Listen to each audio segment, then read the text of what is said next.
What if everything you think you know about human history is just the last chapter in a much longer, much stranger book? What if entire civilizations rose, built cities, mastered technologies we still can't replicate, and then vanished so completely that all we have left are whispers in ancient texts and strange stones half buried in jungle floors? Here's the question that's going to keep you up tonight. What if human history has already ended 6 times before this one? Not metaphorically, not as some poetic idea about how empires rise and fall. I mean literally. What if 6 previous ages of humanity existed, thrived, reached heights we can barely imagine, and then were wiped away by floods, fire, or forces we don't fully understand? And what if we, right now, sitting here with our smartphones and satellites and supposed technological supremacy, are actually just the 7th attempt? Ancient cultures around the world seem to be trying to tell us exactly this. The Hindus wrote about it in texts thousands of years old, describing vast cycles of time called Manvantaras, each one ruled by a different Manu, each one ending in catastrophic destruction before the next begins.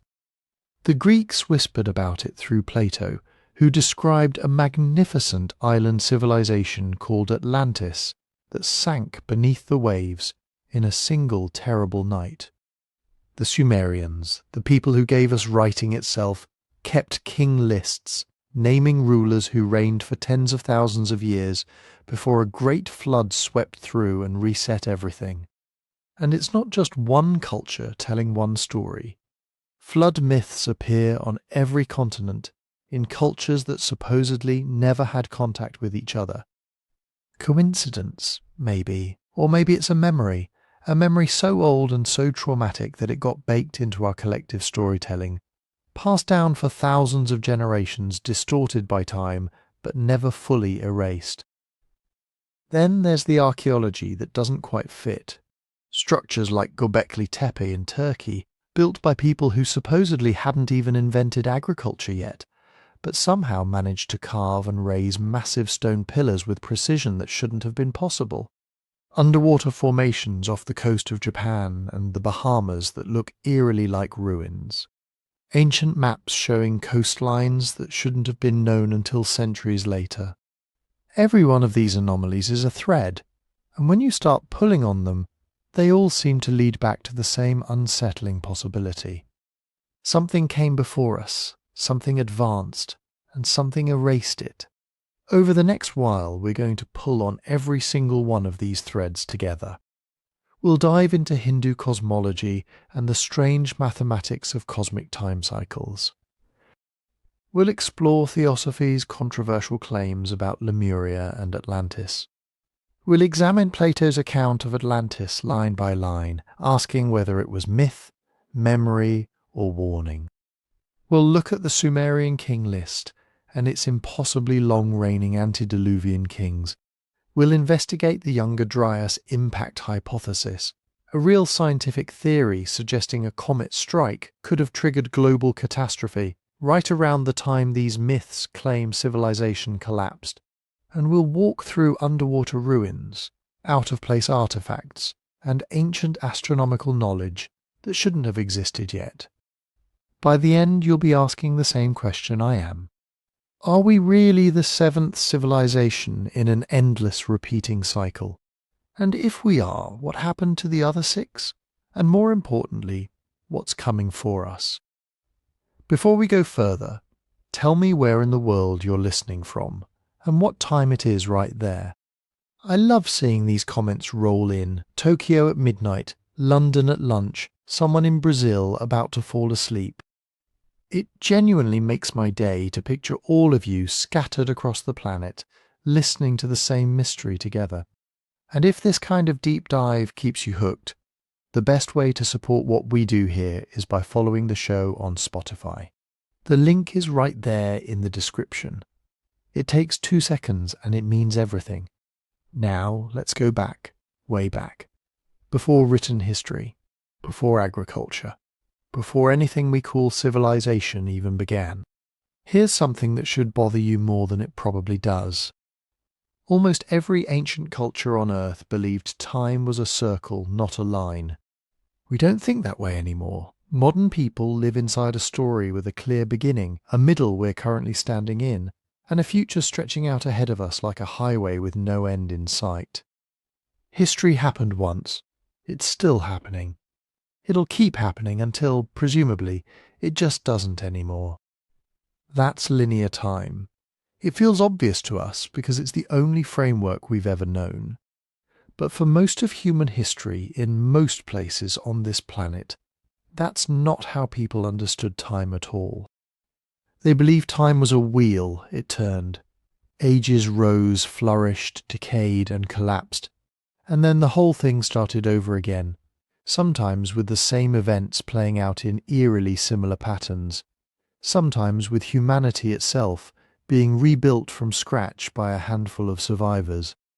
Not a line, a loop, or maybe more accurately, a spiral, repeating, but never quite landing in the exact same place twice. And here's the part that should really catch your attention. Cultures that had absolutely no contact with each other, separated by oceans, mountain ranges, and thousands of miles, somehow arrived at strikingly similar versions of this idea. Let's start in India, because Hindu cosmology might have the most mathematically elaborate version of cyclical time ever devised by any civilization, ancient or modern. Hindu texts describe massive spans of time called yugas, ages that decline in quality and virtue as they progress. You start in the Satya Yuga, a golden age of truth and enlightenment, and you slide slowly downward through the Treta Yuga, the Dvapara Yuga, and finally the Kali Yuga, the age of conflict and moral collapse, which according to these ancient calculations is exactly the age we're living in right now. And once the Kali Yuga finishes its work, the whole cycle resets. A new Satya Yuga begins, the wheel turns again.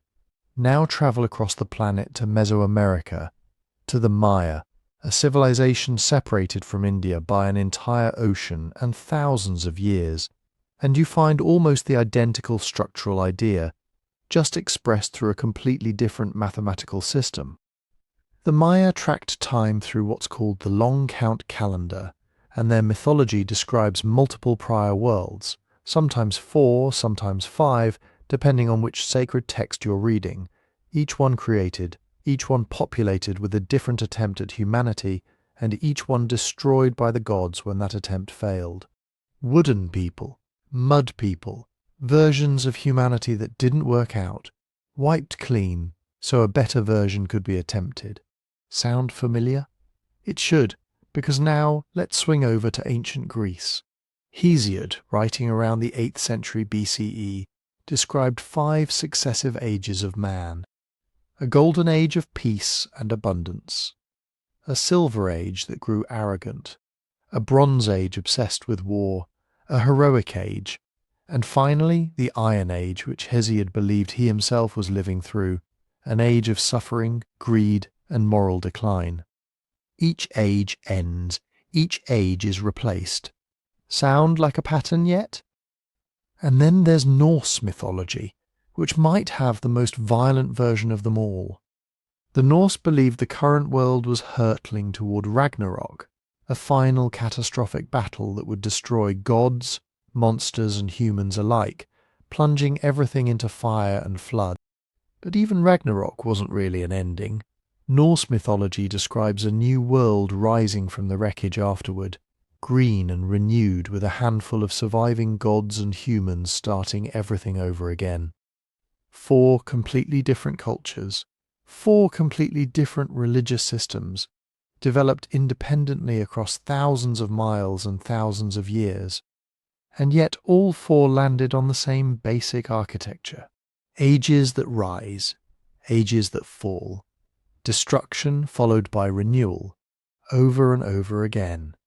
So here's the question you have to ask yourself. Why? Why would cultures with no contact, no shared language, No trade routes connecting them keep arriving at the exact same conceptual framework for understanding time. Coincidence is possible. Human minds independently invent similar ideas all the time. But there's another explanation, one that gets a lot harder to dismiss once you start paying attention to it. What if these cultures weren't inventing the idea of cyclical destruction? What if they were remembering it? Think about how oral traditions work. Long before anyone was writing anything down, information survived by being passed from parent to child, generation after generation, compressed into stories simple enough to remember but important enough to preserve. Real events, dramatic ones especially, catastrophic floods, volcanic winters, the collapse of entire ways of life, these are exactly the kinds of things that would get encoded into myth. Not because people wanted to invent fantastic stories, but because something actually happened. Something so significant it needed to be remembered. And myth was the technology available to remember it with.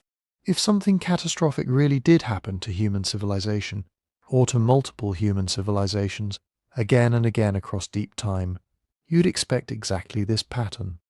Different cultures, developing independently, each preserving a distorted, symbolic version of the same underlying truth. The details would drift, the gods would change names. The specific numbers would shift depending on local mathematics and mythology. But the core structure, ages ending in disaster followed by rebirth, would remain remarkably consistent, because it was rooted in something real. Now, I want to be careful here, because there's a real difference between mythological cycles and the kind of cyclical patterns modern science actually recognizes in geology and climate. Science does confirm that Earth goes through genuine cycles. Ice ages come and go. Sea levels rise and fall by hundreds of feet over tens of thousands of years. Climate swings between extremes violent enough to reshape entire continents. These are measurable, provable, written into ice cores and ocean sediments. That's not myth, that's data. But here's where it gets interesting. What if the mythological cycles and the scientific cycles are actually describing the same underlying events, just through two completely different languages? One through equations, ice cores and sediment layers, the other through gods, floods and ages of man. If that's true, then these ancient stories aren't just charming folklore we've outgrown. They might be humanity's oldest attempt at recording its own history, using the only tools available before writing existed. Symbol, metaphor, myth. And if that's true, then the question stops being whether ancient people believed in cyclical destruction and starts being this. How many cycles have actually happened? How many times has this wheel already turned? Because if the Hindus, the Maya, the Greeks and the Norse were all preserving fragments of the same forgotten history, then somewhere in that shared memory might be an actual number, a count, and that count is exactly where we're headed next, starting with the ancient texts of India, where someone, thousands of years ago, tried to write down exactly how many worlds had already come and gone before this one. So let's go straight to those ancient texts of India, because what you find there isn't just another vague story about ages rising and falling. What you find is a number. A specific, precise count of how many times this wheel has already turned. And that number is going to change how you think about everything you've been told about human history. Hindu cosmology doesn't just describe cyclical time. It maps it out with a mathematical precision that makes modern geology look casual. The system operates on a structure called the Manvantara. And once you understand what a Manvantara actually represents, the title of this video suddenly stops sounding like a wild theory and starts sounding like a direct reading of an ancient record. Here's how it works. In Hindu cosmology, a single day of the creator deity Brahma, called a kalpa, lasts for 4.32 billion human years. That's not a metaphor. That's not a poetic exaggeration.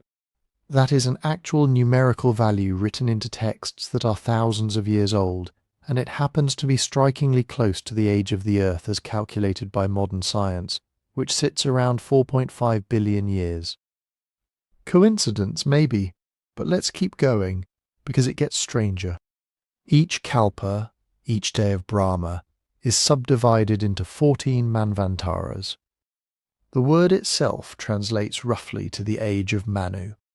And Manu is where this whole system connects directly to the idea of successive civilizations, because Manu isn't just one person.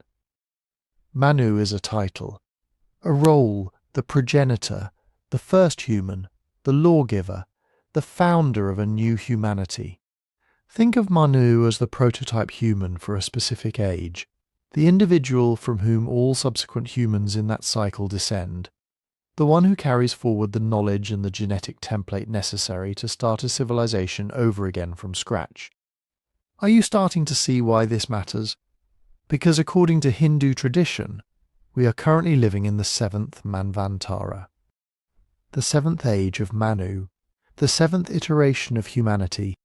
Our specific Manu is called Vaivasvata Manu, and he is explicitly described as the 7th in a sequence of progenitors who have each presided over their own complete cycle of human civilization.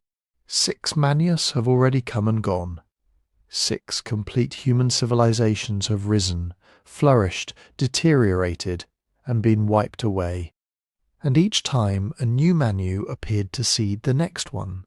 Let me say that again, because it's the entire premise of this investigation laid out in texts that were written before Rome existed, before Greece developed its philosophy, before any modern concept of archaeological timescales even existed. 6 previous cycles, 6 previous humanities. We are number 7. Now, who were these previous Manus? The texts actually name them. The first was Svayambhuva Manu, the self-born one who emerged directly from the Creator at the beginning of time. The second was Svarachisha Manu. The third was Uttama Manu. The fourth was Tamasa Manu. The fifth was Raivata Manu. The sixth was Kakshusha Manu. And then comes our Manu, Vaivasvata, the 7th, the one whose age we are currently living through.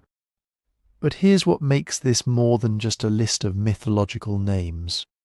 Each Manvantara isn't just a different chapter in the same story. Each one represents a fundamentally separate epoch of human existence, with its own distinct version of humanity, its own social structures, its own technological and spiritual capabilities, and most importantly, its own catastrophic ending. Because every Manvantara concludes the same way: destruction, rebirth, reset. The texts describe a pattern that's almost algorithmic in its consistency.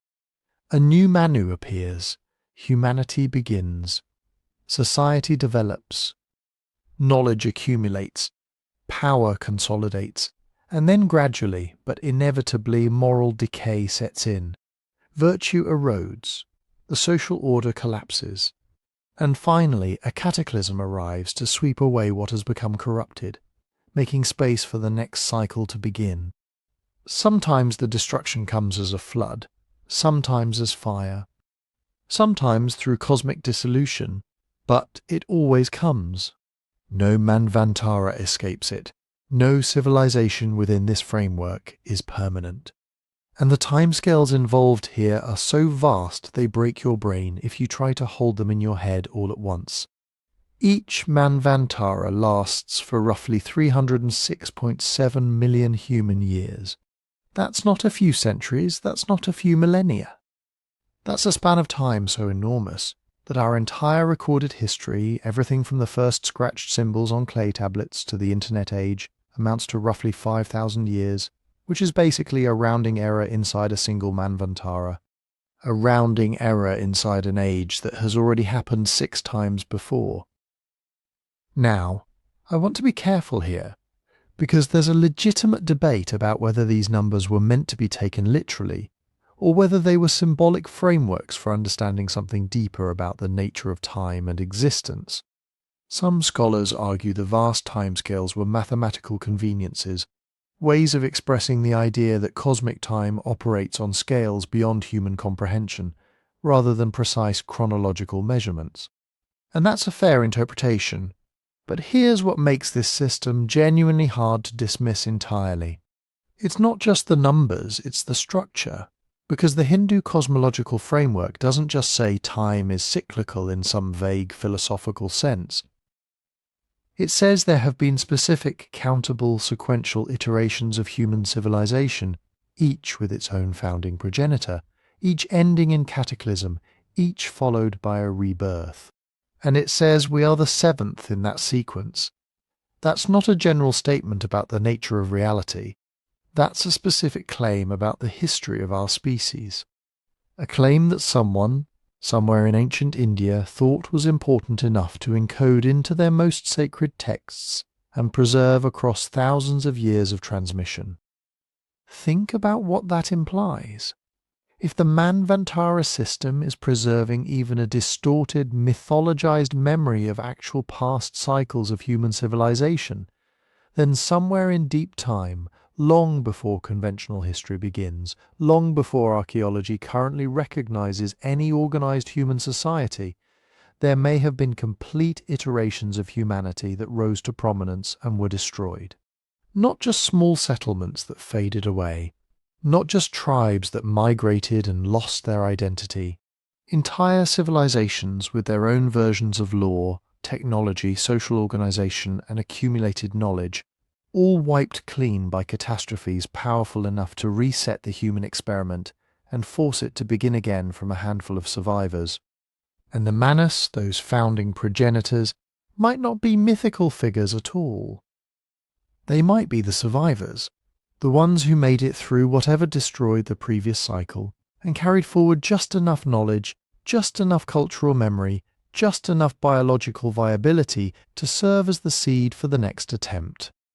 The name Manu might be the ancient word for the person who restarts civilization after it crashes, because that's exactly the role the texts assign to Vaivasvata Manu, our current progenitor. In the flood narratives embedded within Hindu scripture, Vaivasvata is explicitly described as the survivor of a great deluge, the one who was warned in advance, who built a vessel, who preserved the essential seeds of life and knowledge, and who emerged onto a devastated world to begin the seventh iteration of humanity from scratch. He's not just a lawgiver, he's a restart button, a biological and cultural backup file surviving a system crash. And if the previous 6 Manus served the same function at the end of their respective Manvantaras, then what you're looking at in Hindu cosmology isn't mythology in the dismissive sense we usually mean. It's an archive of catastrophic resets encoded into narrative form and preserved across timescales that make our written history look like a single breath in the lifespan of a planet. So the question becomes this: is the 7th Manvantara we're currently living through the final one? Or is our civilization just another iteration in an ongoing sequence, destined to follow the same arc as the 6 that came before? Rise, develop, decay, collapse, reset. Because if the pattern holds and the texts insist it always holds, then somewhere ahead of us, maybe thousands of years from now, maybe tomorrow, lies the destruction that ends Manvantara number 7 and makes space for Manu number 8 to begin the whole experiment again. So the Hindu texts give us 7 iterations of humanity, each born from catastrophe, each ending in reset. But that idea didn't stay locked in ancient Sanskrit manuscripts. It migrated, it evolved, and in the late 19th century it found a new voice that would reshape how the West understood the concept of prior civilizations, injecting it with visions of lost continents, psychic evolution, and ancient super-beings that still haunt alternative history today. Enter Helena Blavatsky. Born in Russia in 1831, Blavatsky was a woman who claimed to have travelled the world studying under hidden masters in Tibet, accessing secret archives of human history that no conventional scholar had ever seen. In 1877, she published a massive 2-volume work called Isis Unveiled, and in 1888, her even more ambitious masterwork, The Secret Doctrine. These books laid out a comprehensive vision of cosmic and human evolution that borrowed heavily from Hindu cosmology, but added layers of speculation that would have made the ancient rishis blink. At the core of Blavatsky's system was the concept of root races. And this is where her framework connects directly to the question of whether we are the seventh civilization. Because according to Blavatsky, human evolution on Earth hasn't been a single continuous process. It has unfolded through 7 distinct root races, each representing a fundamentally different stage of human development, each inhabiting different continents, each possessing different physical and psychic capabilities, and each eventually giving way to the next through catastrophic transformation. The first root race, Blavatsky claimed, was the astral race. These were not physical beings in the way we understand physicality. They were ethereal, semi-spiritual entities inhabiting an imperishable sacred land at the North Pole. They had no dense bodies, no bones, no flesh as we know it. They reproduced through some kind of psychic process rather than biological reproduction. They were, in Blavatsky's telling, closer to divine beings than to anything we would recognize as human. The second root race was the Hyperborean race, still somewhat ethereal but beginning to develop more defined physical forms. They lived on a northern continent that was beginning to sink into the oceans. The third root race marked the transition into fully physical humanity, and this is where Blavatsky's vision intersects with one of the most enduring legends in alternative history. The third root race was the Lemurian race, Lemuria. The name itself carries a kind of resonance that has captivated imaginations for over a century. Blavatsky described Lemuria as a vast continent stretching from what is now Sri Lanka across the Indian Ocean and Pacific, covering enormous territories that currently lie beneath the waves. The Lemurians, she claimed, were the first truly physical humans, but they were unlike anything alive today. They were enormous beings, sometimes described as 15 feet tall or more. They had 4 arms, and some accounts suggest they possessed a third eye located at the back of the head that gave them enhanced psychic perception. They were monstrous to modern eyes, but advanced in ways we cannot currently measure, operating with a kind of instinctual consciousness that bordered on collective telepathy. And then Lemuria sank. Blavatsky described a catastrophic submergence that destroyed the continent and most of its inhabitants, leaving only scattered survivors who would become the seed of the next root race. The fourth root race was the Atlantean race. And this is where Blavatsky's narrative reaches its dramatic peak, because Atlantis in the Secret Doctrine isn't just a lost island mentioned by Plato. It's an entire global civilization that dominated the Earth for millions of years. The Atlanteans, Blavatsky claimed, were the first truly modern-looking humans, but they possessed capabilities that would seem supernatural to us. They had highly developed psychic faculties, what Blavatsky called the full activity of the third eye, allowing them to perceive forces and dimensions beyond our current sensory range.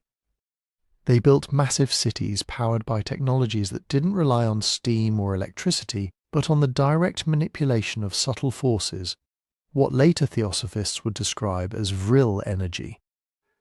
But the Atlantean civilization followed the same pattern that Hindu cosmology described for each Manvantara: rise, flourish, degenerate, collapse. Blavatsky claimed that over time the Atlanteans became corrupted. Their psychic faculties atrophied as they became more materialistic, more power-hungry, more disconnected from the spiritual principles that had originally guided their civilization. And eventually a series of catastrophes, earthquakes, subsidence, and devastating floods destroyed Atlantis in stages, the final remnants sinking beneath the waves around 9,000 years before Plato's time, a number that aligns suspiciously well with the date Plato himself gave for Atlantis's destruction. After the Atlantean Cataclysm, the fifth root race emerged. And here's where this whole framework delivers its most startling claim. Because according to Blavatsky, we are the fifth root race. The Aryan race, as she called it, using terminology that would later be hijacked by movements she never intended to support. Our civilization, with all its technology, all its knowledge, all its sense of being the most advanced society Earth has ever produced, is in Blavatsky's system just the fifth iteration of a sequence that has already run through 4 complete cycles of rise and destruction. And the system doesn't stop there. Blavatsky outlined 2 more root races still to come. The 6th, which she described as a transitional race that would begin to develop new psychic faculties as human consciousness evolved beyond its current limitations.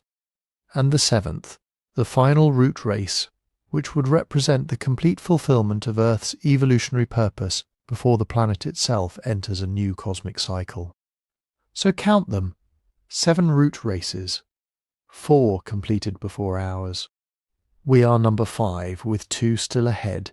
The structure is almost identical to the Manvantara system from Hindu cosmology, and that's not accidental. Blavatsky explicitly drew from those ancient Indian texts, reinterpreting them through her own lens of revealed knowledge and hidden archives. But here's where the story takes a darker turn, because Blavatsky's root race framework didn't just become a curiosity studied by esoteric enthusiasts. It became the foundation for an enormous body of fringe archaeology and New Age belief that continues to this day. The idea of Lemuria spawned decades of speculation about Pacific land bridges and lost continents, some of which was initially proposed by legitimate scientists trying to explain the distribution of lemur fossils before plate tectonics provided the real answer. But once the scientific theory was abandoned, the Theosophical version kept going, evolving into claims about crystal cities beneath the Pacific and surviving Lemurian colonies hiding inside Mount Shasta in California. Atlantis became an even bigger magnet for alternative theories. Blavatsky's vision of a globally dominant civilization with psychic technologies spawned an entire genre of speculation about ancient super-civilizations, from Edgar Cayce's psychic readings about Atlantean power crystals to modern claims about submerged ruins off the coast of Cuba and Japan. Every underwater anomaly, every sonar glitch, every unusual geological formation suddenly became potential evidence for the Atlantean civilization that Blavatsky had described. But we have to be honest about what this framework actually represents, because mainstream science has found zero evidence supporting Blavatsky's specific claims about root races, Lemurian giants with 4 arms, Atlantean psychic technologies, or the succession of 7 distinct human types. The theory was built on claimed access to secret texts that no independent researcher has ever been able to verify, transmitted through masters whose existence cannot be confirmed outside of theosophical circles. The geological claims about Lemuria and Atlantis as vast submerged continents conflict with everything plate tectonics and oceanographic mapping have revealed about the actual structure of Earth's surface. There are no sunken land masses matching the territories Blavatsky described. The ocean floors show no evidence of continents that sank in the timescales she proposed. And the biological claims about different root races possessing fundamentally different physical structures and psychic organs have no support in the fossil record or in genetics. What Blavatsky actually created was a synthetic mythology. She took fragments from Hindu texts, Buddhist teachings, Platonic philosophy, and contemporary scientific speculation, then wove them together into a narrative that felt comprehensive and ancient, but was largely her own construction. It was compelling, dramatically powerful, and philosophically ambitious. But it wasn't an archive of actual forgotten history, in the way she claimed. Yet the framework persists, not because it's scientifically validated, but because it maps so perfectly onto a pattern that keeps appearing across cultures and traditions.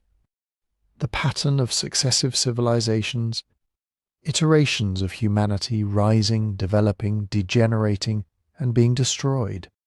Whether you call them Manvantaras or root races, Whether you count 6 before us or 4 before us, whether you attribute the knowledge to ancient rishis or Tibetan hidden masters, the underlying structure is the same. Something came before us, more than one something. And whatever those previous iterations were, they were ultimately erased by forces powerful enough to make their existence nearly invisible to conventional investigation.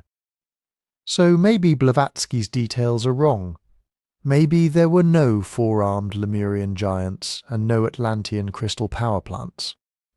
But maybe the overall pattern she described, a sequence of prior human civilizations ending in catastrophe, encodes something real.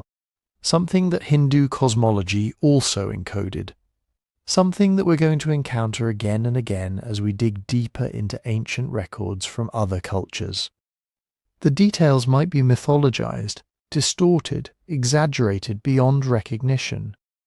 But the pattern itself, rise, flourish, collapse, reset, keeps appearing with a persistence that demands attention. And next, we're going to examine the most famous of all those collapse narratives. The one that started with a Greek philosopher who claimed to have heard it from Egyptian priests who said it came from records older than any surviving Greek text, Plato's Atlantis. And what you find when you actually read what Plato wrote, instead of what people assume he wrote, might change your understanding of whether that story was meant as myth, memory, or something far more urgent. So let's go back to the source, not the crystal-powered super-civilization of Blavatsky's imagination, not the New Age visions of survivors fleeing sinking continents to hide inside California mountains. Let's look at what Plato actually wrote, because when you strip away 2 millennia of accumulated fantasy and return to the original texts, the story of Atlantis becomes something far stranger and far more relevant to the question of whether we are the 7th civilization. Plato introduced Atlantis in 2 works, Timaeus and Critias, written around 360 BCE. In Timaeus, he provides a brief overview. In Critias, he begins a detailed account that breaks off mid-narrative, leaving the story permanently unfinished. The setup is deliberate. Plato frames the tale as a conversation between philosophers and the speaker. Critias claims he heard the story from his grandfather, who heard it from the great lawgiver Solon, who heard it directly from Egyptian priests in the city of Sais around 600 BCE. These priests, Critias says, told Solon that Athens had defeated a mighty empire 9,000 years before his time. An empire that originated from beyond the Pillars of Hercules, what we now call the Strait of Gibraltar. An island larger than Libya and Asia combined, called Atlantis. This framing matters. Plato isn't presenting Atlantis as a Greek legend.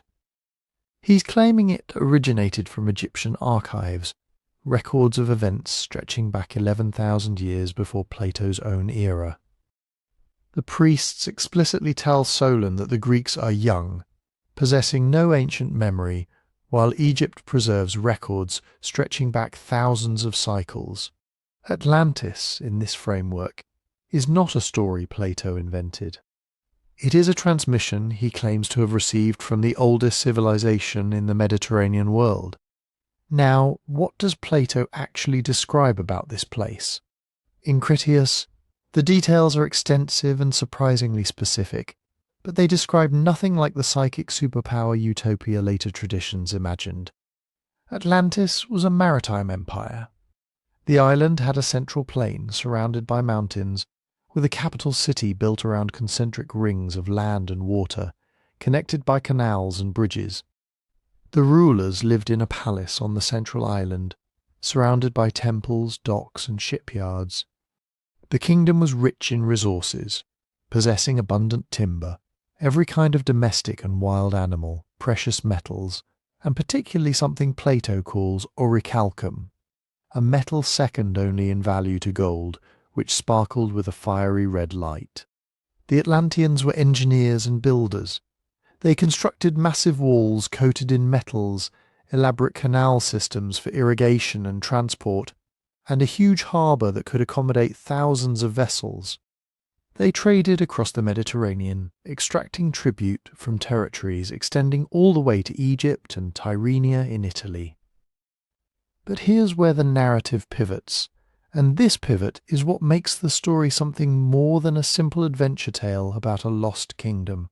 Plato doesn't just describe Atlantis's power, he describes its moral degeneration. For many generations, the Atlanteans possessed divine qualities.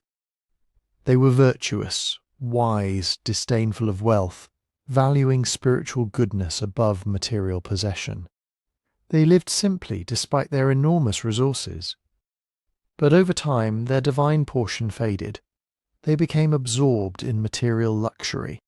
They pursued wealth and power as primary goals. They became corrupt, greedy, aggressive, seeking to dominate other nations through military force rather than trade and mutual benefit. Their moral decline was directly linked to their physical destruction. Zeus, Plato says, observed their degeneration and convened a council of the gods to decide what to do. And then the text cuts off. We never hear Zeus's judgment. But from the brief summary in Timaeus, we know the outcome: violent earthquakes and floods. In a single day and night of catastrophic destruction, Atlantis sank beneath the ocean and vanished, leaving only shoals of mud that made the Atlantic unnavigable for generations after. This moral framing is crucial.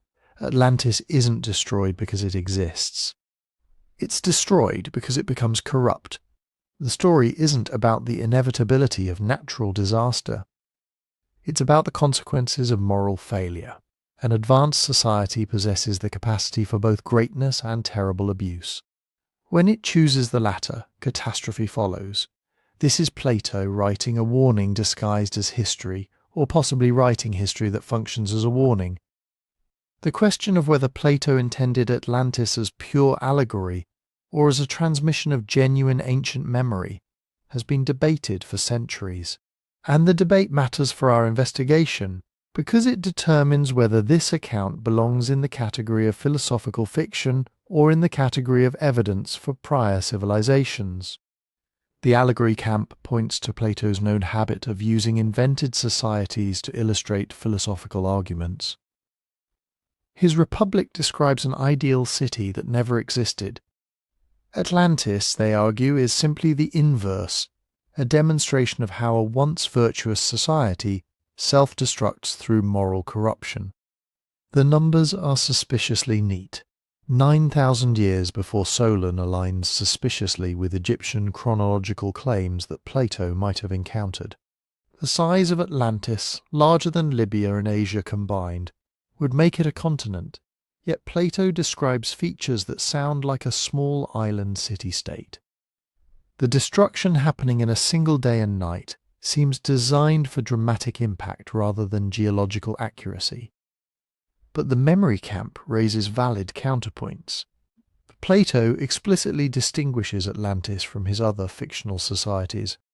In Timaeus, he emphasizes that this story is true, not invented, unlike the tales poets tell. The Egyptian framing suggests Plato believed he was transmitting genuine archaic history, not creating an allegory from scratch. Some researchers have proposed candidate locations for a real Atlantis that might have inspired or been distorted into Plato's account. The Minoan civilization on Thera and Crete was destroyed around 1600 BCE by one of the largest volcanic eruptions in human history, an event that devastated the advanced maritime empire and likely generated massive tsunamis across the eastern Mediterranean.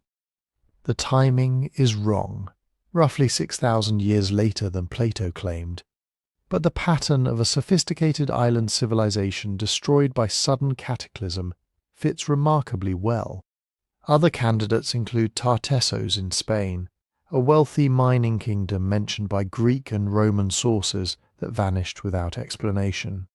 The Bimini Islands off the Bahamas, which some have connected to Plato's navigational hazards, Carthage, which Plato could have known about, Spartal Island near the Strait of Gibraltar, which geological evidence shows sank beneath the waves around 11,000 years ago, matching Plato's time frame precisely.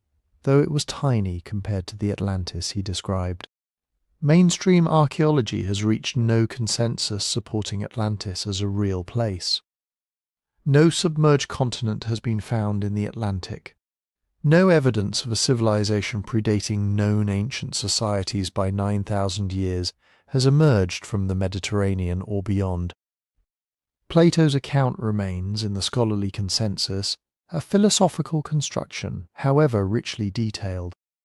But something about this story keeps resisting final dismissal.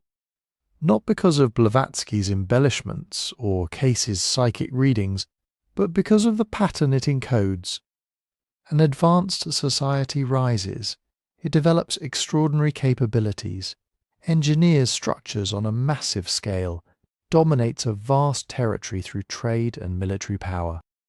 And then it corrupts itself, abandoning the principles that made it great, pursuing wealth and domination without restraint.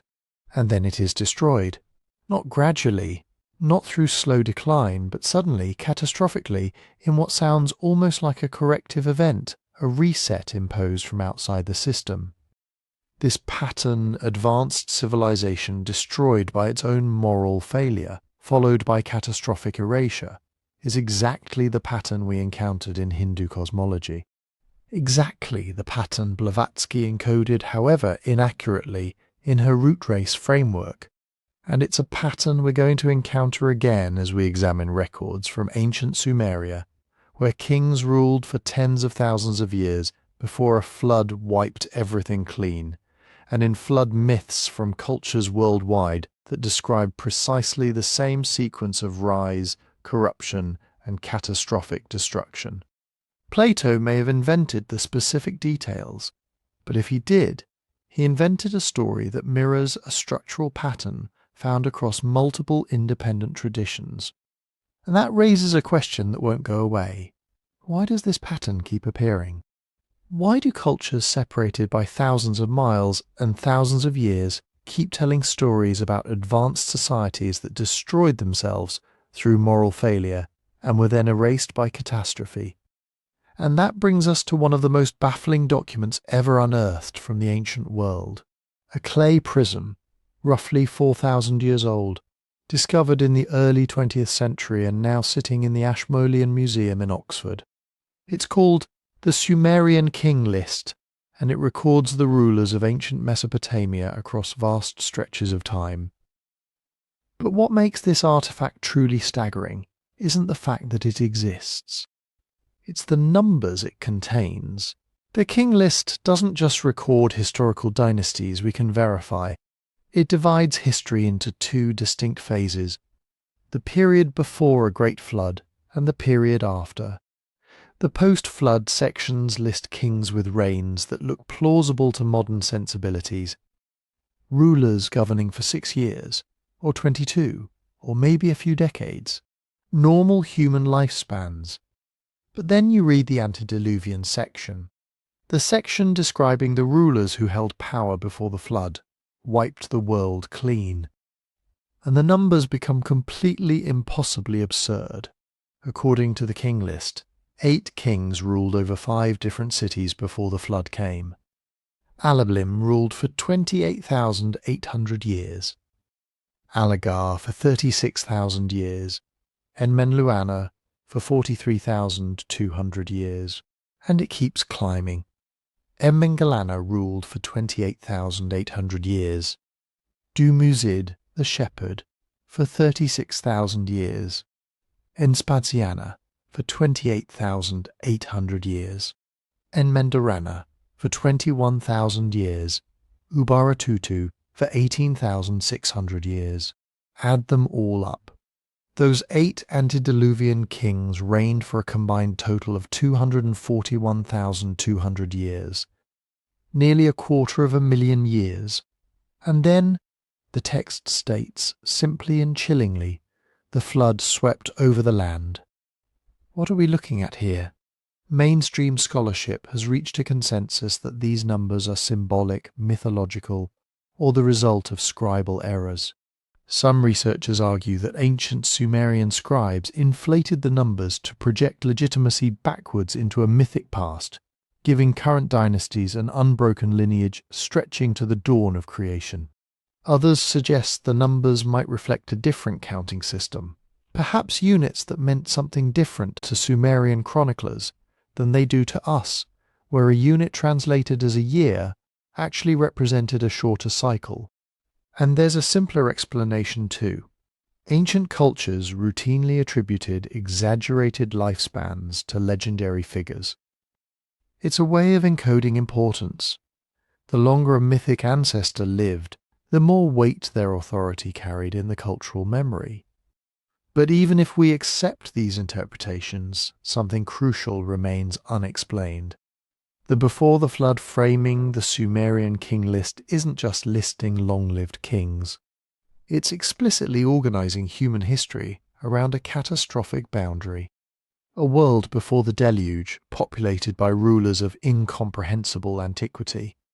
And a world after the deluge where everything resets, where human lifespans abruptly collapse down to ordinary durations, where civilization has to essentially start over from scratch. This structural division between antediluvian and post-diluvian worlds mirrors the pattern we found in Plato's Atlantis, almost perfectly. An advanced society marked by attributes that seem supernatural or impossible from our perspective, followed by catastrophic erasure, followed by a new world that bears only fragmented echoes of what came before. And we've encountered this framework before too. Compare the Sumerian antediluvian kings to the biblical patriarchs who lived before Noah's flood. Adam lived 930 years. Seth lived 912. Enosh 905. Canaan 910. Mahalalel 895. Jared 962. Enoch 365, a notably shorter span. Methuselah 969, the longest lifespan in the entire Hebrew Bible. Lamech 777. These numbers are far shorter than the Sumerian figures. They've been scaled down by an order of magnitude or more, but they still describe human beings living for nearly a millennium. Lifespans that are physiologically impossible for our species. And just like the Sumerian list, the Hebrew chronology ends abruptly with a flood. After Noah, human lifespans drop dramatically. Abraham lives to 175, Moses to 120. By the time of David, a blessed lifespan is considered 70 or 80 years. The divine, or superhuman, or antediluvian era has ended. Something about the world has fundamentally changed. The Sumerians and the Hebrews weren't the only cultures preserving this memory. But for now, the critical question is what these exaggerated numbers might actually be encoding about deep time. Why would multiple independent traditions insist that beings who lived before the flood existed for durations that dwarf anything in our post-flood experience? Are these numbers purely mythological inflation, tales designed to make ancestors seem larger than life? Or could they be distorted transmissions of genuine chronological records? Numbers that originally represented something real, maybe the lifespan of an entire dynasty compressed into the reign of a single mythic figure, maybe durations measured in different units that were mistranslated or misremembered across millennia of cultural transmission. Or maybe, and this is the possibility that sits at the very edge of what we're willing to consider, they encode something we've completely forgotten about the nature of human existence before a world-changing cataclysm. The Sumerian King List doesn't answer this question. It just sits there in that Oxford museum etched in cuneiform, insisting that before the flood, something fundamentally different governed the world. And then the waters came and washed it all away, leaving us to puzzle over numbers that shouldn't exist, and a boundary in time that keeps appearing, uninvited in traditions that should have no reason to share it. That boundary in time, that watery erase mark between an age of superhuman antiquity and the familiar world we know today, it doesn't just appear in Sumerian clay tablets and Hebrew scripture. It appears everywhere, literally everywhere, and that's where this mystery stops being a regional curiosity and starts becoming something that demands a completely different kind of explanation. Let's survey the landscape. In ancient Mesopotamia, we have the Epic of Gilgamesh, where Utnapishtim builds a ship to survive a divine flood that wipes out humanity. In the Hebrew Bible, Noah constructs his ark to preserve life through 40 days and nights of rain.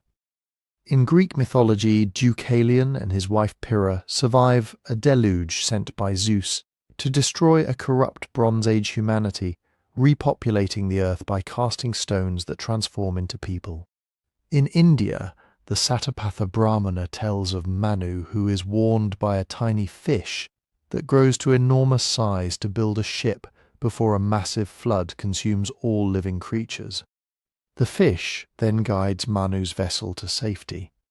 In the Americas, the Aztecs speak of Coxcox and his wife surviving a flood by floating in a hollowed-out log, while the Maya describe a deluge that destroyed the people of Wood, a previous failed creation. The Hopi recount how their ancestors survived multiple world-ending floods by sealing themselves inside hollow reeds and emerging into each successive new world. The Inca tell of a great flood that covered the highest mountains, with only 2 survivors escaping to restart humanity. Now, you could argue that some of these cultures were connected. The Mesopotamian and Hebrew traditions clearly share a common ancestral narrative.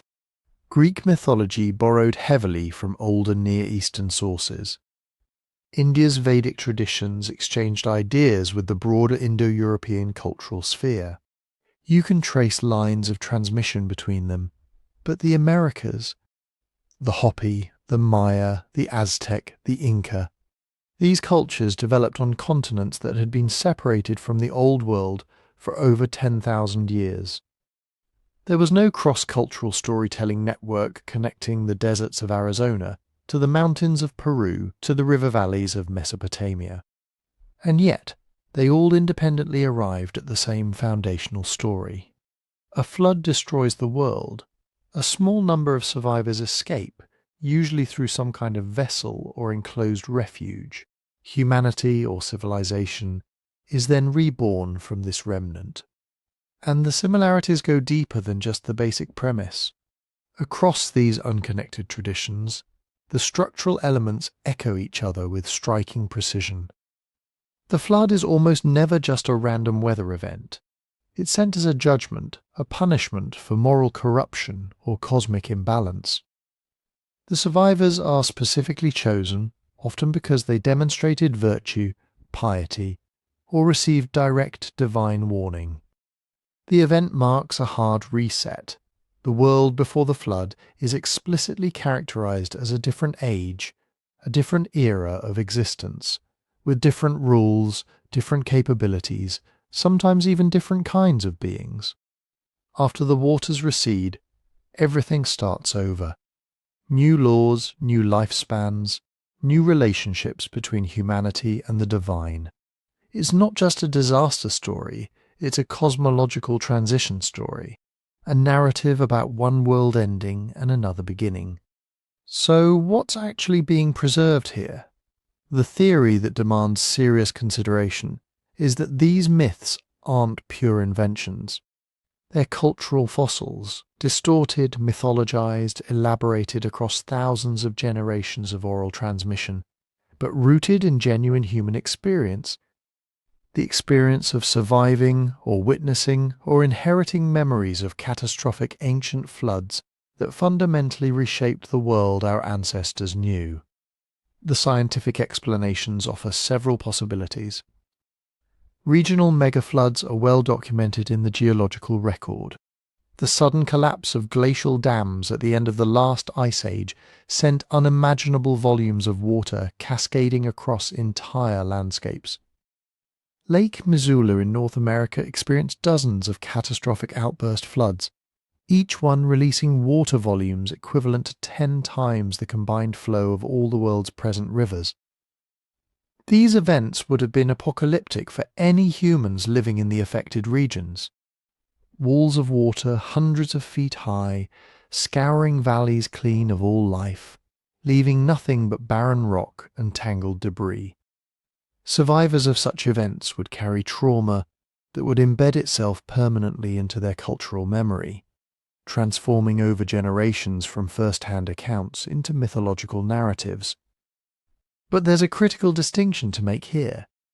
A regional megaflood is devastating for the people caught in its path, but it's not a global cataclysm. It doesn't wash away entire civilizations across multiple continents. It doesn't create the before and after boundary that appears in virtually every flood tradition. For that, you need something bigger, something that actually affected the entire human species simultaneously. And that's where theories like the Younger Dryas impact hypothesis enter the conversation, proposing that a cosmic collision triggered rapid climate shifts, massive sea level rises, and cascading environmental collapse that impacted human populations worldwide around 12,900 years ago. Whether or not that specific hypothesis holds up to rigorous scrutiny, the underlying question remains valid. Is there a single global-scale cataclysm hidden in our deep past that all these myths are distorted echoes of? But there's another layer to this that connects directly to the cyclical civilization theory we've been building. Flood myths don't just describe destruction. They almost invariably describe the destruction of something that came before. A prior age, a prior civilization, a prior way of being human. In the Sumerian tradition, the flood ends the era of antediluvian kings with their impossibly long reigns. In the Greek version, it destroys the men of bronze, a previous generation of humanity fundamentally different from the current one. In the Maya narrative, the flood wipes out the people of wood, a failed creation that preceded the current successful one. In the Hopi tradition, each flood terminates a previous world, a complete cycle of human existence with its own societies, its own achievements, its own failures, before the survivors emerge into the next world to start the cycle again. This recurring motif, the flood as boundary between successive ages of humanity, isn't just a storytelling convention. It's a structural element that appears too consistently across too many independent traditions to be coincidental. These myths are encoding a deep cultural intuition that human existence isn't a single continuous trajectory from primitive origins to modern sophistication. It's a series of cycles, periods of advancement, periods of catastrophic erasure, periods of rebuilding from the shattered remnants of whatever was lost. The flood isn't just nature being cruel, it's the mechanism of transition. The way one civilization ends and the space is cleared for the next one to begin. And if that intuition is actually preserving a real pattern, if civilizations have risen and fallen multiple times before our current iteration, then the flood myths that appear everywhere across the human cultural landscape might be something far more significant than folklore. They might be the oldest surviving warning system on Earth, transmissions from the deep past, repeatedly telling us the same essential message. The world you know isn't permanent. What you've built can be washed away. And the beings who lived before you, whatever they achieved, whatever they understood about the nature of existence, they met the same fate. The waters rose and their world became our blank slate.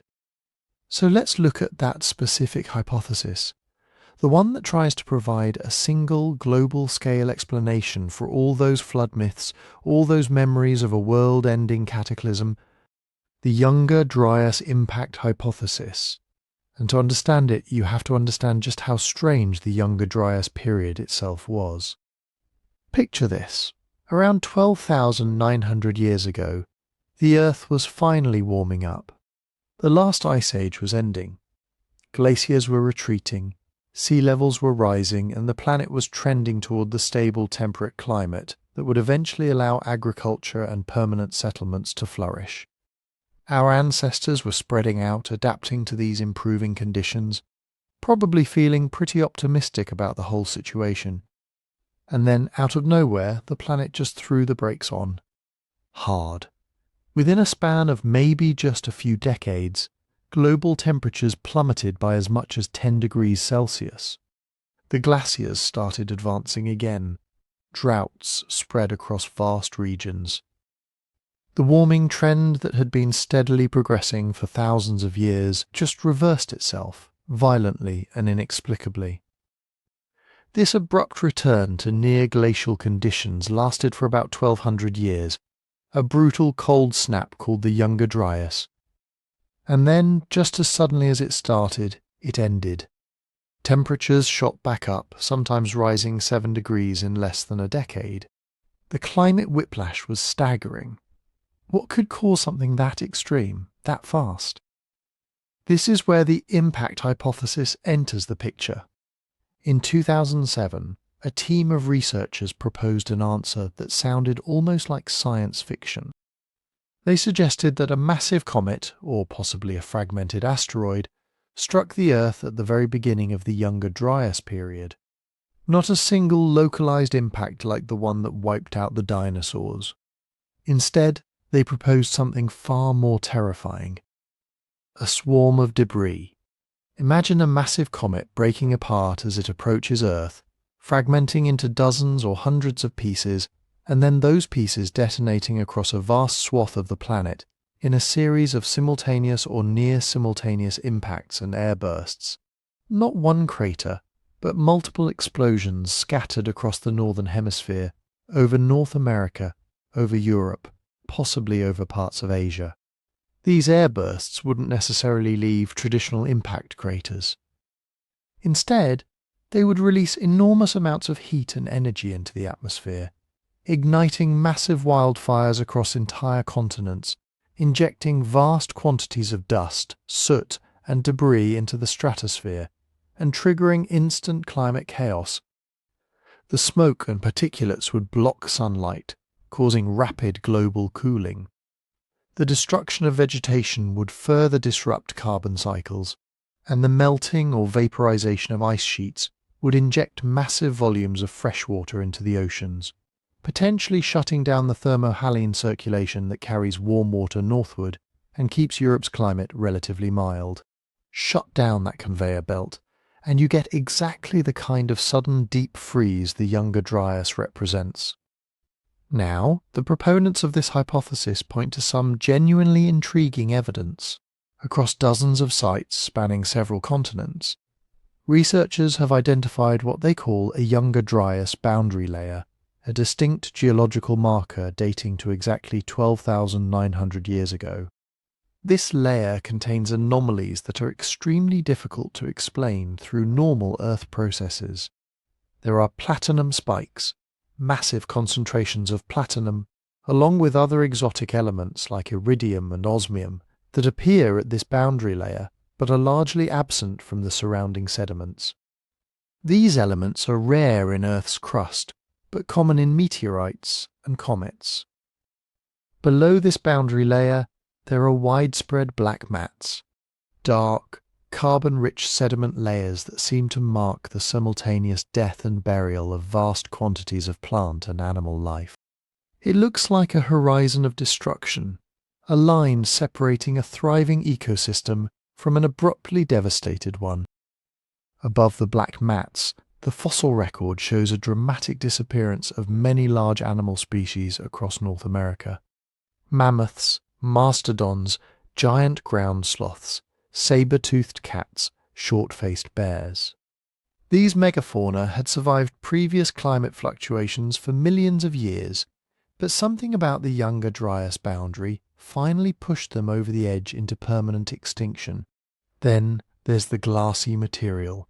At multiple sites, researchers have found tiny, microscopic spherules, glass beads formed from molten rock that cooled rapidly as it was flung through the air. The kind of thing you'd expect from a high-energy impact event. They've also found melt glass and scoria-like objects that required temperatures far beyond what any wildfire or volcanic eruption could produce. We're talking temperatures hot enough to melt quartz, to vaporize rock, That requires thousands of degrees Celsius. If this hypothesis is correct, the implications for human populations at the time would have been apocalyptic.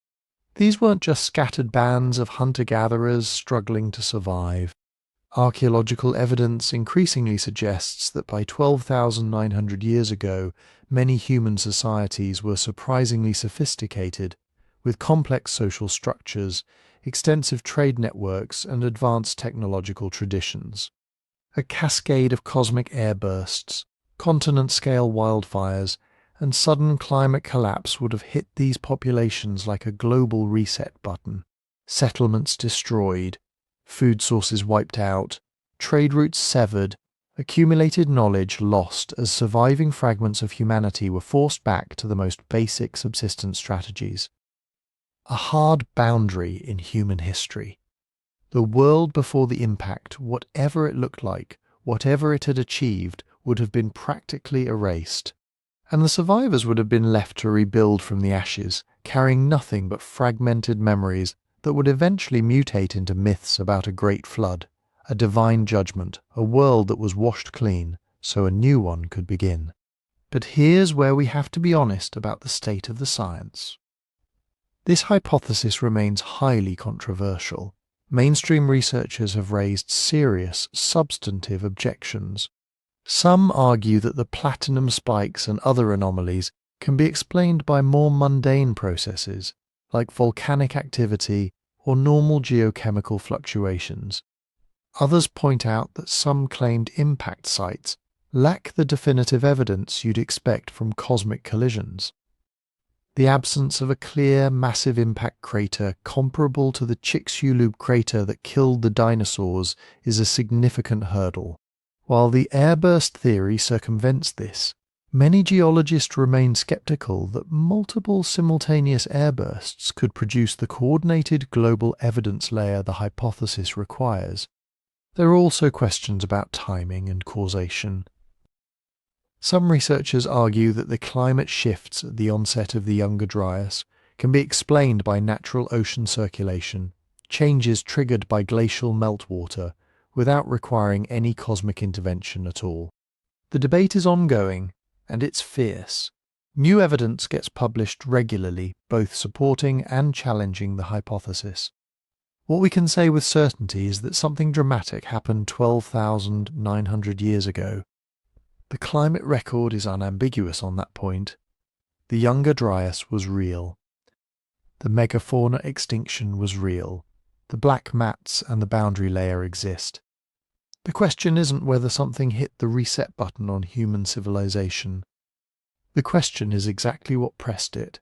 But whatever pressed that reset button, whatever catastrophe swept the world clean, 12,900 years ago, the survivors didn't stay primitive for long. And this is where the story takes a turn that makes mainstream archaeologists very uncomfortable.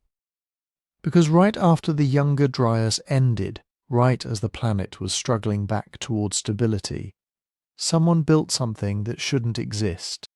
Not according to the standard timeline we've been taught since grade school. You know the narrative.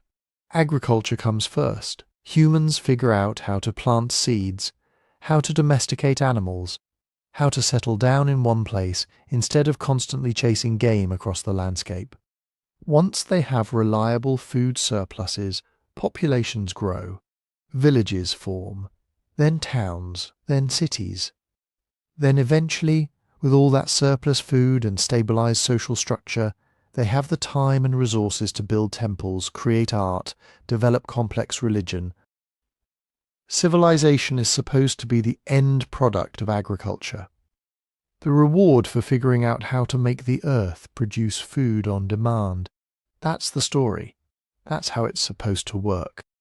And then Gobekli Tepe walked in and smashed that story to pieces. Picture this. A hilltop in southeastern Turkey, in the region the ancients called Upper Mesopotamia. Nothing special about the landscape, just rolling terrain typical of the area. But starting in the mid-1990s, archaeologists began uncovering something beneath that unremarkable hill. Something extraordinary, something impossible, massive stone circles. 20-foot-tall pillars carved from solid limestone, each weighing up to 10 tons, arranged in elaborate ring formations. And these pillars weren't just rough hunks of rock dragged into place and stacked up.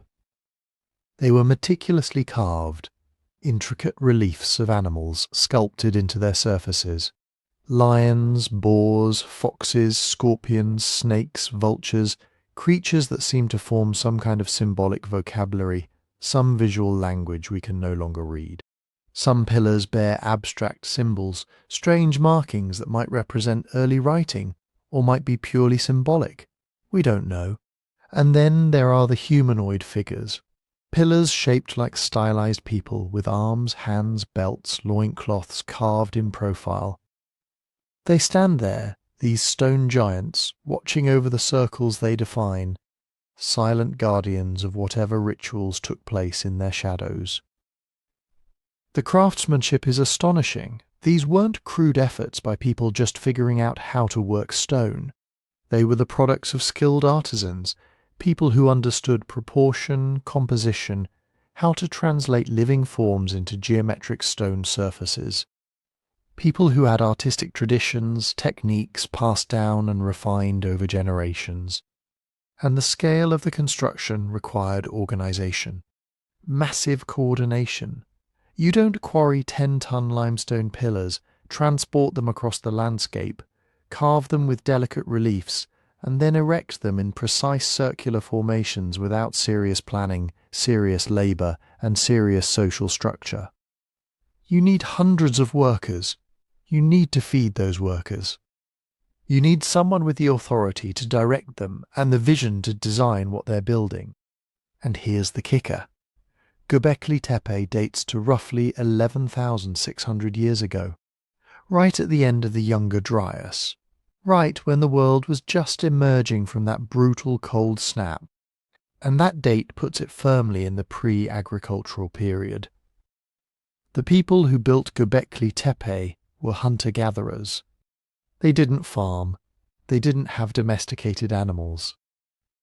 They didn't live in permanent villages, at least not according to every piece of evidence we've found so far.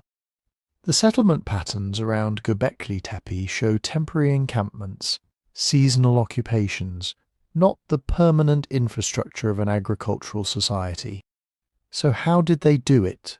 How did a society without agriculture, without cities, without any of the supposed prerequisites for civilization, construct what is arguably the oldest known monumental religious complex on Earth? This isn't just a puzzle, it's a paradigm breaker.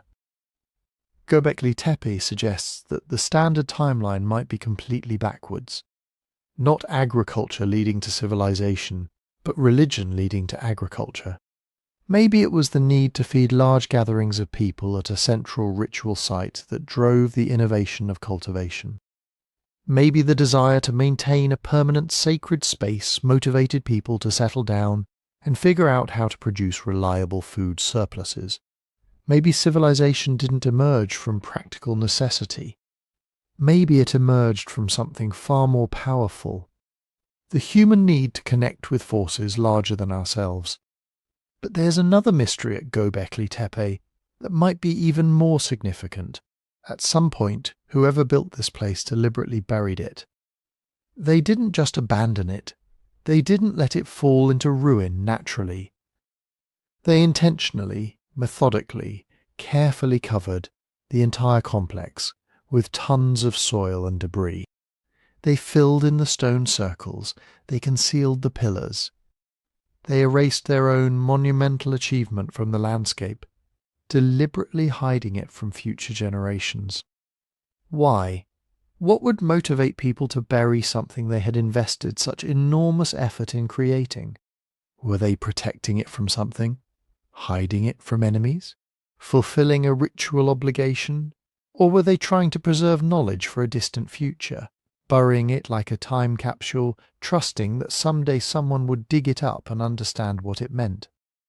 And then there's the question that connects Gobekli Tepe directly to the central mystery of this entire investigation.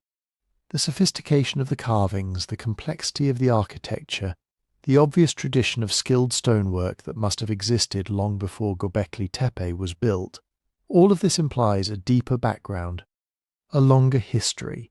The people who designed and carved these pillars didn't invent their artistic vocabulary on the spot.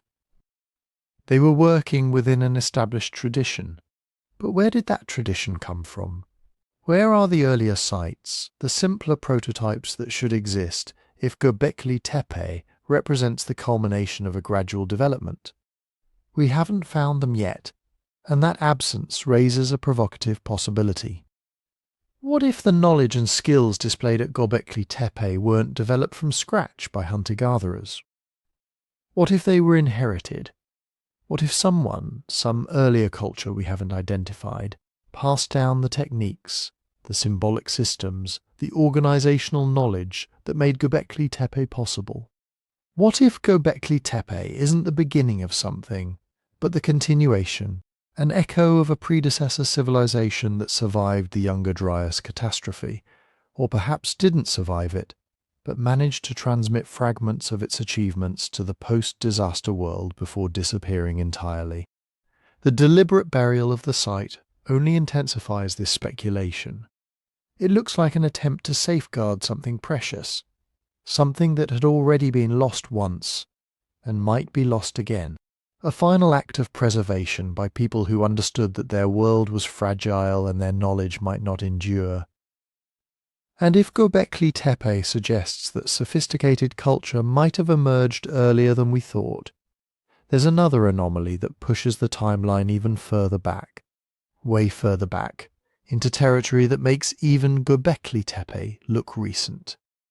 We're talking about the most famous monument on Earth, sitting right in plain sight, potentially holding evidence of a civilization that predates everything we thought we knew about human history. The Great Sphinx of Giza. You've seen it. Everyone has seen it. That massive limestone figure with the body of a lion and the head of a human, carved directly from the bedrock of the Egyptian desert, guardian of the pyramids, symbol of ancient pharaonic power. According to standard Egyptology, the Sphinx was constructed during the reign of Pharaoh Khafre, around 2500 BCE. 4th dynasty Old Kingdom, the height of pyramid building glory. The face is supposedly Khafre's, though that claim rests on circumstantial evidence and one highly disputed statue comparison. The standard story is straightforward. Khafre's workers carved a natural limestone outcrop into the shape we see today, added some repair blocks over the centuries, and that's it. No mystery, no controversy, just another pharaoh flexing his monumental muscle. Except the Sphinx has a problem, a geological problem. And it starts with the weathering patterns on its body and on the walls of the enclosure that surrounds it. In the early 1990s, a geologist named Robert Schoch from Boston University walked into this debate and dropped a bomb that's still exploding today. Schoch examined the Sphinx and its enclosure walls and noticed something that Egyptologists, focused on texts and statues, had largely overlooked. The weathering patterns on the lower portions of the Sphinx and on the enclosure walls aren't consistent with wind and sand erosion. They're consistent with water erosion, not just any water erosion, but precipitation-induced weathering, rain, lots of rain, over long periods of time. The evidence is visible once you know what to look for. The vertical fissures, the rolling and undulating profiles, the deeply weathered channels carved into the limestone. These are the signatures of water running over stone for thousands of years, creating what geologists call precipitation weathering patterns. You can see similar patterns on limestone formations in wet climates around the world. But you don't see them in the Egyptian desert. Not on monuments built in 2500 BCE, because Egypt hasn't had enough sustained rainfall to create that kind of weathering in over 5,000 years. Actually, longer than that. Schoch's analysis pushed the date for the Sphinx's carving back to at least 5,000 BCE, possibly 7,000 BCE, and he later revised his estimate even further back to potentially 10,000 BCE or earlier. His reasoning was straightforward. To get the amount of precipitation weathering visible on the Sphinx, you need a climate that provides significant rainfall over centuries or millennia. The last time Egypt had such a climate was during the African humid period, which ended around 3000 BCE, but the heavy rainfall necessary to produce the observed weathering patterns existed primarily much earlier, between 7000 and 10,000 BCE, during the early Holocene and potentially during wetter phases at the end of the Pleistocene. If the Sphinx was carved in 2500 BCE during Khafre's reign, it would have spent most of its existence in a hyper-arid desert, exposed primarily to wind and sand. And wind and sand produce a very different kind of weathering: horizontal, flattening, scouring, the kind of weathering you see on the upper portions of the Sphinx and on most other Egyptian monuments from the pharaonic period. The lower portions of the Sphinx show something fundamentally different. Something that requires water, lots of it, over a very long time. Now, if shock is right, the implications are staggering. A Sphinx carved in 7000 BCE or earlier means someone was building monumental stone sculptures in Egypt thousands of years before the pharaonic civilization we recognize. Someone had the organization, the skills, the cultural motivation to carve a 240-foot-long statue out of solid bedrock. And that someone wasn't the dynastic Egyptians. They were a predecessor culture, a civilization, or at least a sophisticated society, that existed in Egypt before the Sahara became a desert, back when the region was green, wet, and capable of supporting large populations. You can imagine the reaction from mainstream Egyptology. It wasn't welcoming. Critics pointed out several counter-arguments. The Sphinx sits in a low-lying enclosure that collects moisture from morning dew and occasional rainfall. That moisture, combined with the natural salts in the limestone, could accelerate chemical weathering that mimics precipitation patterns. The wind and sand erosion argument was also refined. Some geologists suggested that the unusual weathering could result from the specific properties of the limestone layers in the Sphinx, some softer and more susceptible to erosion than others, creating uneven weathering profiles regardless of the erosion mechanism. And there were textual arguments. The inventory stelae discovered in the 19th century suggests the Sphinx already existed during Khafre's predecessor's reign, which some Egyptologists dispute, while others consider significant. The absence of any clear archaeological evidence for a pre-pharaonic civilization capable of such construction remains the strongest objection. Where are their tools? Where are their settlements? Where is their writing? But Shoksh and his supporters haven't backed down. They point out that the weathering patterns on the Sphinx enclosure walls are distinct from the weathering on nearby Old Kingdom tombs, which show the horizontal, scouring patterns typical of wind and sand erosion. The Old Kingdom structures were built from the same limestone in the same environment, exposed to the same conditions, yet they weathered differently than the Sphinx.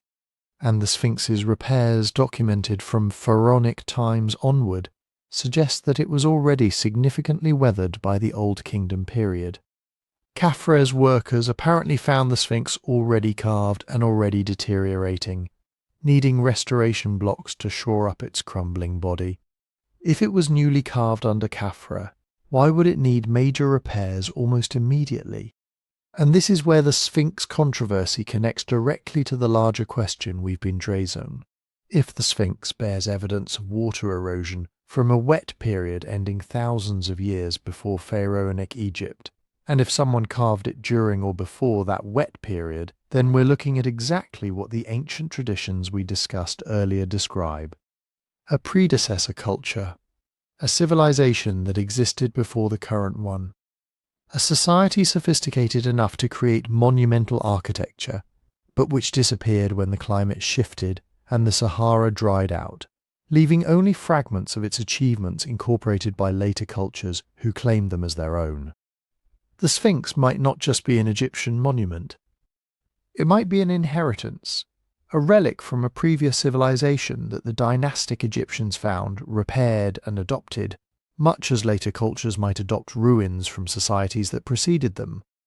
The pharaonic Egyptians were brilliant builders, unquestionably, but they might also have been recyclers, beneficiaries of monumental infrastructure that was already present when they arrived. Infrastructure created by whoever lived in Egypt when the desert was still green. And if that predecessor culture existed, if they built the Sphinx and possibly other structures we haven't identified or haven't recognized as pre-pharaonic, then they represent exactly what the Sumerian King List, the Hindu Manvantaras, and the Theosophical root race theories all suggest. An earlier iteration of civilization, one of the 6 that came before ours. The Sphinx, sitting there in the desert, weathered by rains that haven't fallen in thousands of years, might be the most visible evidence we have that someone was here before us, someone we've forgotten, someone whose achievements were absorbed by the cultures that followed, leaving no name, no history, no record except the stone they carved and the water that washed it away. But what if the evidence isn't sitting in the desert weathered by ancient rains? What if it's sitting in a library in Istanbul drawn on a piece of sheepskin, quietly defying everything we think we know about the limits of ancient exploration?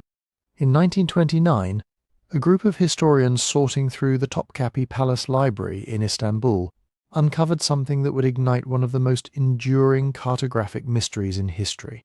A map drawn on gazelle skin, dated to 1513, signed by an Ottoman admiral named Piri Reis. Piri Reis was a real historical figure, a renowned cartographer and naval commander who compiled maps from various sources for his extensive book of navigation. This particular fragment, surviving only as a portion of what was originally a much larger world map, showed the coastlines of Western Africa, the Iberian Peninsula, and parts of the Atlantic with impressive accuracy for the early 16th century. But it also showed something else. Something that shouldn't have been there. Down along the southern edge of the map, past the known coastlines of the Americas, Piri Reis drew a landmass connecting to the southern tip of South America and extending eastward into the Atlantic. A coastline with bays, inlets, and topographic details that didn't match any territory European explorers had charted by 1513. And when researchers in the mid-20th century compared this southern coastline to modern surveys of the Antarctic continent, they noticed something that sent shockwaves through the alternative history community. The Piri Reis map, they claimed, appeared to depict the coastline of Queen Maud Land in Antarctica, a region currently buried under thousands of feet of ice, with a remarkable degree of correspondence to the actual subglacial continental shape.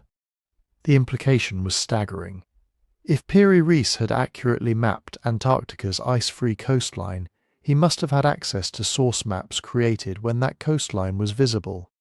But Antarctica has been buried under its current ice sheet for at least 6,000 years, and possibly much longer depending on which climate models you consult. Modern humans didn't even reach the Antarctic continent until the 19th century. Who then could have mapped its coastlines before the ice claimed them? The proponents of the lost civilization interpretation argued that Piri Reis himself provided the answer. In the annotations written directly on the map, the Ottoman admiral explicitly stated that he had compiled his work from approximately 20 older source maps. Some of these, he claimed, were ancient Greek and Arabic charts that had survived in Constantinople's libraries. Others, he wrote, were derived from maps captured from a Spanish sailor who had sailed with Columbus on his third voyage, maps that the Spanish themselves claimed had been obtained from even older sources. Piri Reis wrote that some of his source materials dated from the time of Alexander the Great, and that one map had been based on even earlier charts whose origins were lost to history. If these ancient source maps had preserved accurate coastal data from a pre-ice Antarctica, then someone at some point in deep antiquity had possessed the navigational capability and cartographic skill to circumnavigate the globe and systematically chart its coastlines, including territories that have been inaccessible for thousands of years. But of course, mainstream historians and cartographers have pushed back hard against these claims, and their counter-arguments deserve serious consideration. The most common skeptical explanation is that Piri Reis wasn't depicting Antarctica at all. The southern landmass on the map, they argue, is simply an inaccurate representation of South America itself, drawn before the continent's full southern extent had been properly explored.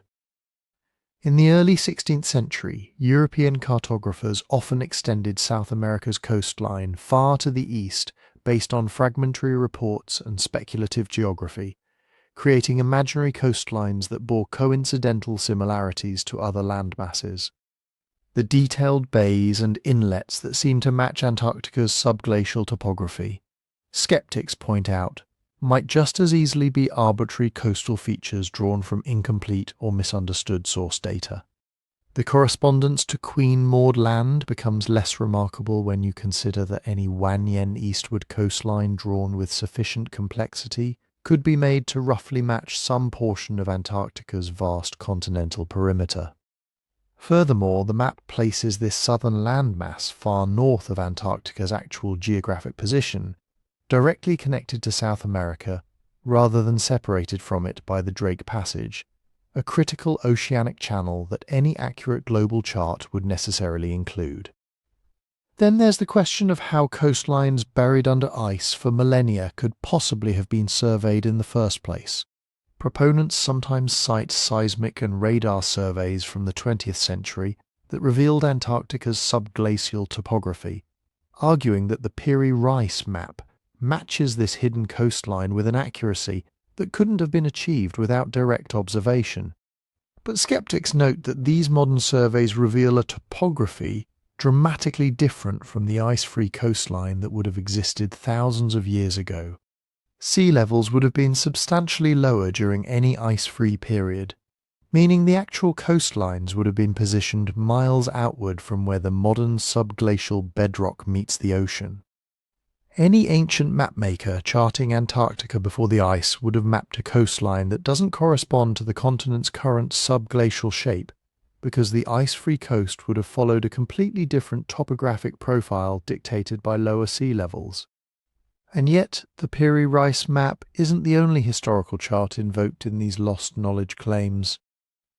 The same researchers who championed Piri Reis also pointed to other anomalous maps from the medieval and early modern periods.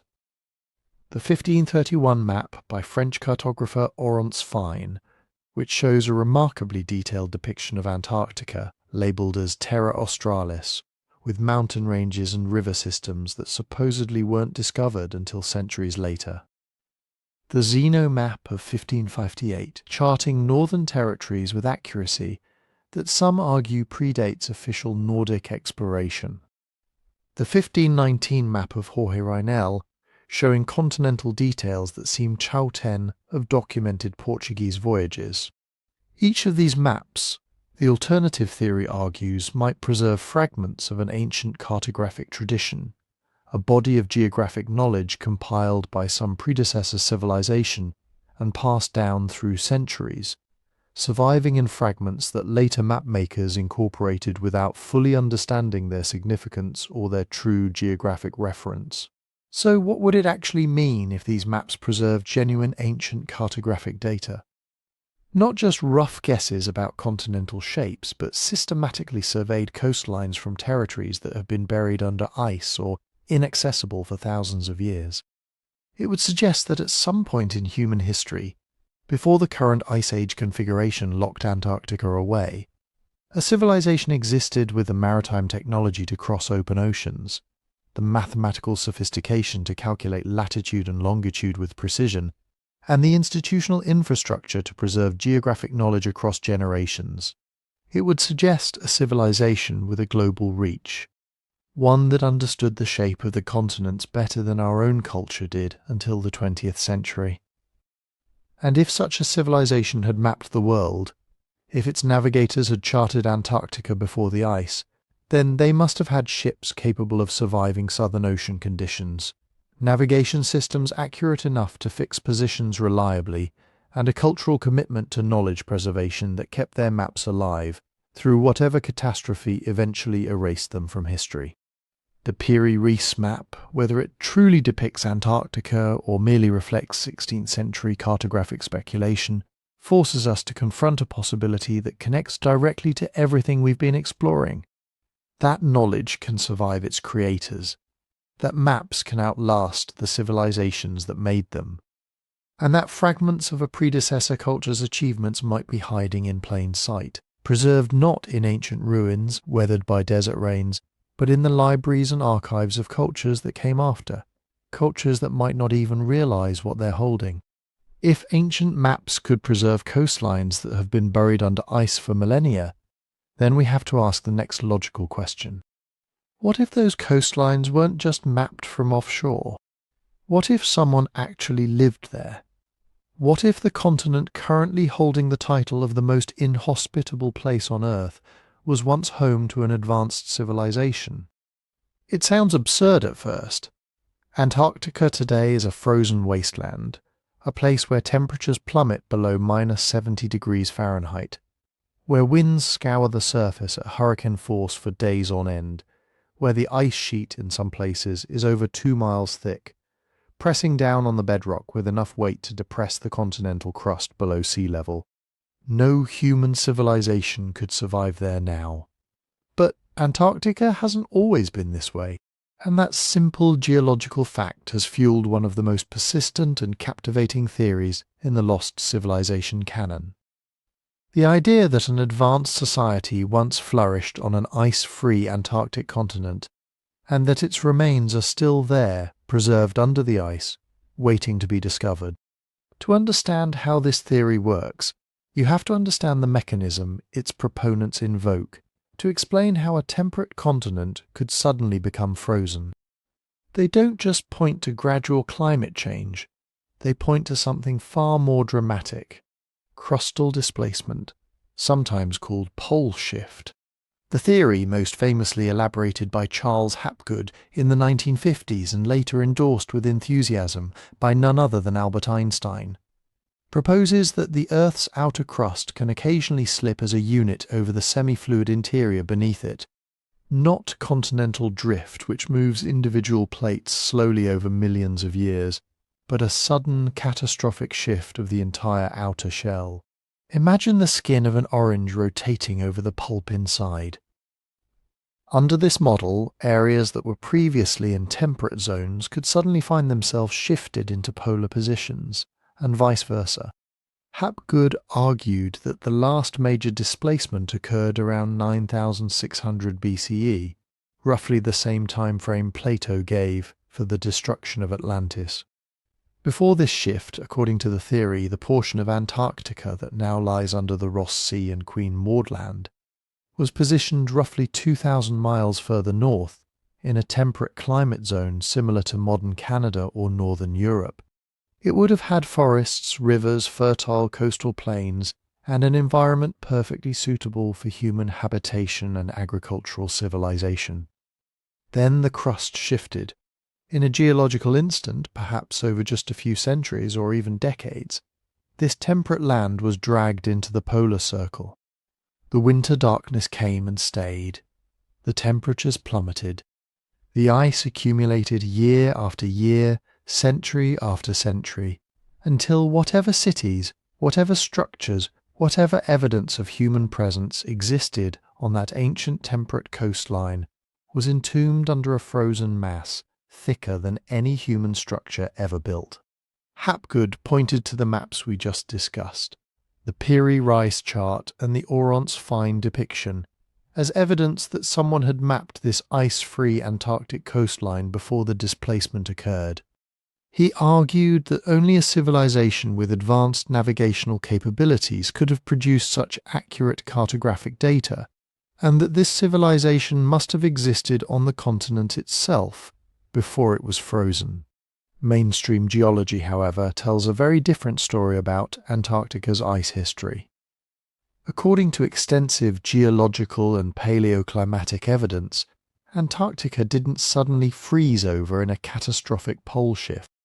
It has been gradually accumulating ice for approximately 34 million years, since the Eocene-Oligocene transition, when the opening of the Drake Passage between South America and Antarctica allowed the formation of the Antarctic Circumpolar Current, which thermally isolated the continent and allowed ice sheets to begin forming. By 14 million years ago, the East Antarctic ice sheet had reached roughly its current size.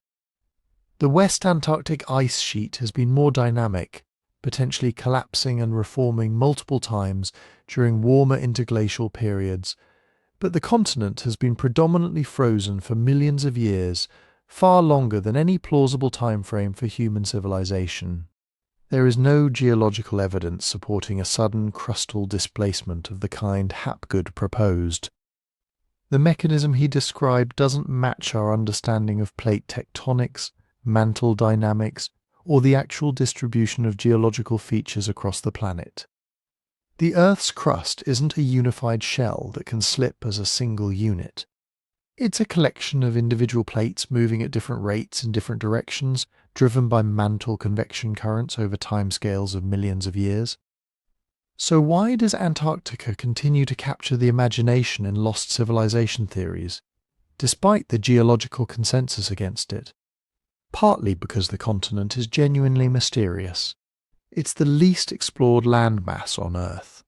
We've mapped more of the Moon and Mars than we have of Antarctica's subglacial topography.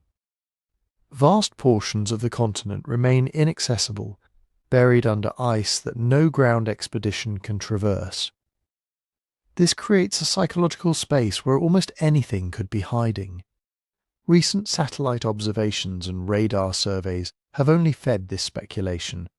In 2012, a European satellite called Cryosat-2 detected what appeared to be an unusually smooth crater-like depression under the ice in East Antarctica, which some alternative researchers immediately seized upon as possible evidence of an artificial structure. Subsequent analysis suggested it was likely a natural geological formation, but the initial reports had already circulated through the lost civilization community. In 2018, NASA's Operation Icebridge radar surveys revealed extensive subglacial valleys and mountain ranges in regions previously thought to be relatively flat, landscapes that looked surprisingly similar to the terrain depicted on those controversial ancient maps. Most recently, in 2022, researchers using ice-penetrating radar identified what appeared to be an ancient river system beneath the West Antarctic ice sheet, a network of channels carved by flowing water millions of years ago when parts of the continent were indeed ice-free and temperate. These discoveries don't support the pole shift theory, but they do demonstrate that Antarctica harbours genuine mysteries, landscapes hidden from human eyes that are only now being revealed by advanced technology. The lost civilization theory requires extraordinary claims, and extraordinary claims require extraordinary evidence. The geological evidence strongly indicates that Antarctica has been predominantly frozen for millions of years, far longer than any human civilization could have existed. The crustal displacement mechanism proposed to explain how a temperate Antarctica could suddenly freeze lacks geological support and doesn't align with our understanding of plate tectonics. The ancient maps, while genuinely intriguing, can be explained by more mundane cartographic processes, without invoking a lost global civilization. And yet Antarctica remains the ultimate blank space on the map. A continent-sized mystery still largely hidden from direct observation. If we are the seventh civilization, if predecessor societies rose and fell before us, their remains could be anywhere, buried under desert sands, submerged beneath rising seas, or entombed under 2 miles of Antarctic ice. The ice preserves everything. It doesn't erode, doesn't weather, doesn't decompose. Whatever might be hidden beneath it wouldn't be slowly destroyed by time. It would be kept in a state of suspended preservation, potentially waiting for technology advanced enough to look through the ice and see what's underneath. We're only now developing that technology, and what we find or don't find beneath the frozen continent may tell us something profound about whether the sixth civilization, or the fifth, or the fourth, ever walked on land that now belongs only to ice and wind. If entire continents can be swallowed by ice, preserving whatever secrets they hold in frozen suspension, then we have to consider another kind of preservation, not geological but textual. What if the most compelling evidence for a technologically advanced predecessor civilization wasn't buried under 2 miles of Antarctic ice, but was sitting openly on library shelves for thousands of years, written in languages that most people never learned to read? This is exactly the claim made by researchers who point to the ancient Vedic texts of India, and specifically to the descriptions of mysterious flying vehicles called Vimanas. The Sanskrit epics, the Mahabharata and the Ramayana, are massive textual traditions that most scholars treat as mythology, heroic poetry, and religious allegory. But within these sprawling narratives there are passages that describe something genuinely strange: flying chariots that move through the sky at tremendous speeds, vehicles that can travel between cities, between continents, even between worlds, aerial battles where entire armies are destroyed from above by weapons that sound disturbingly like advanced munitions. The word Vimana appears throughout these texts, and its descriptions are surprisingly consistent.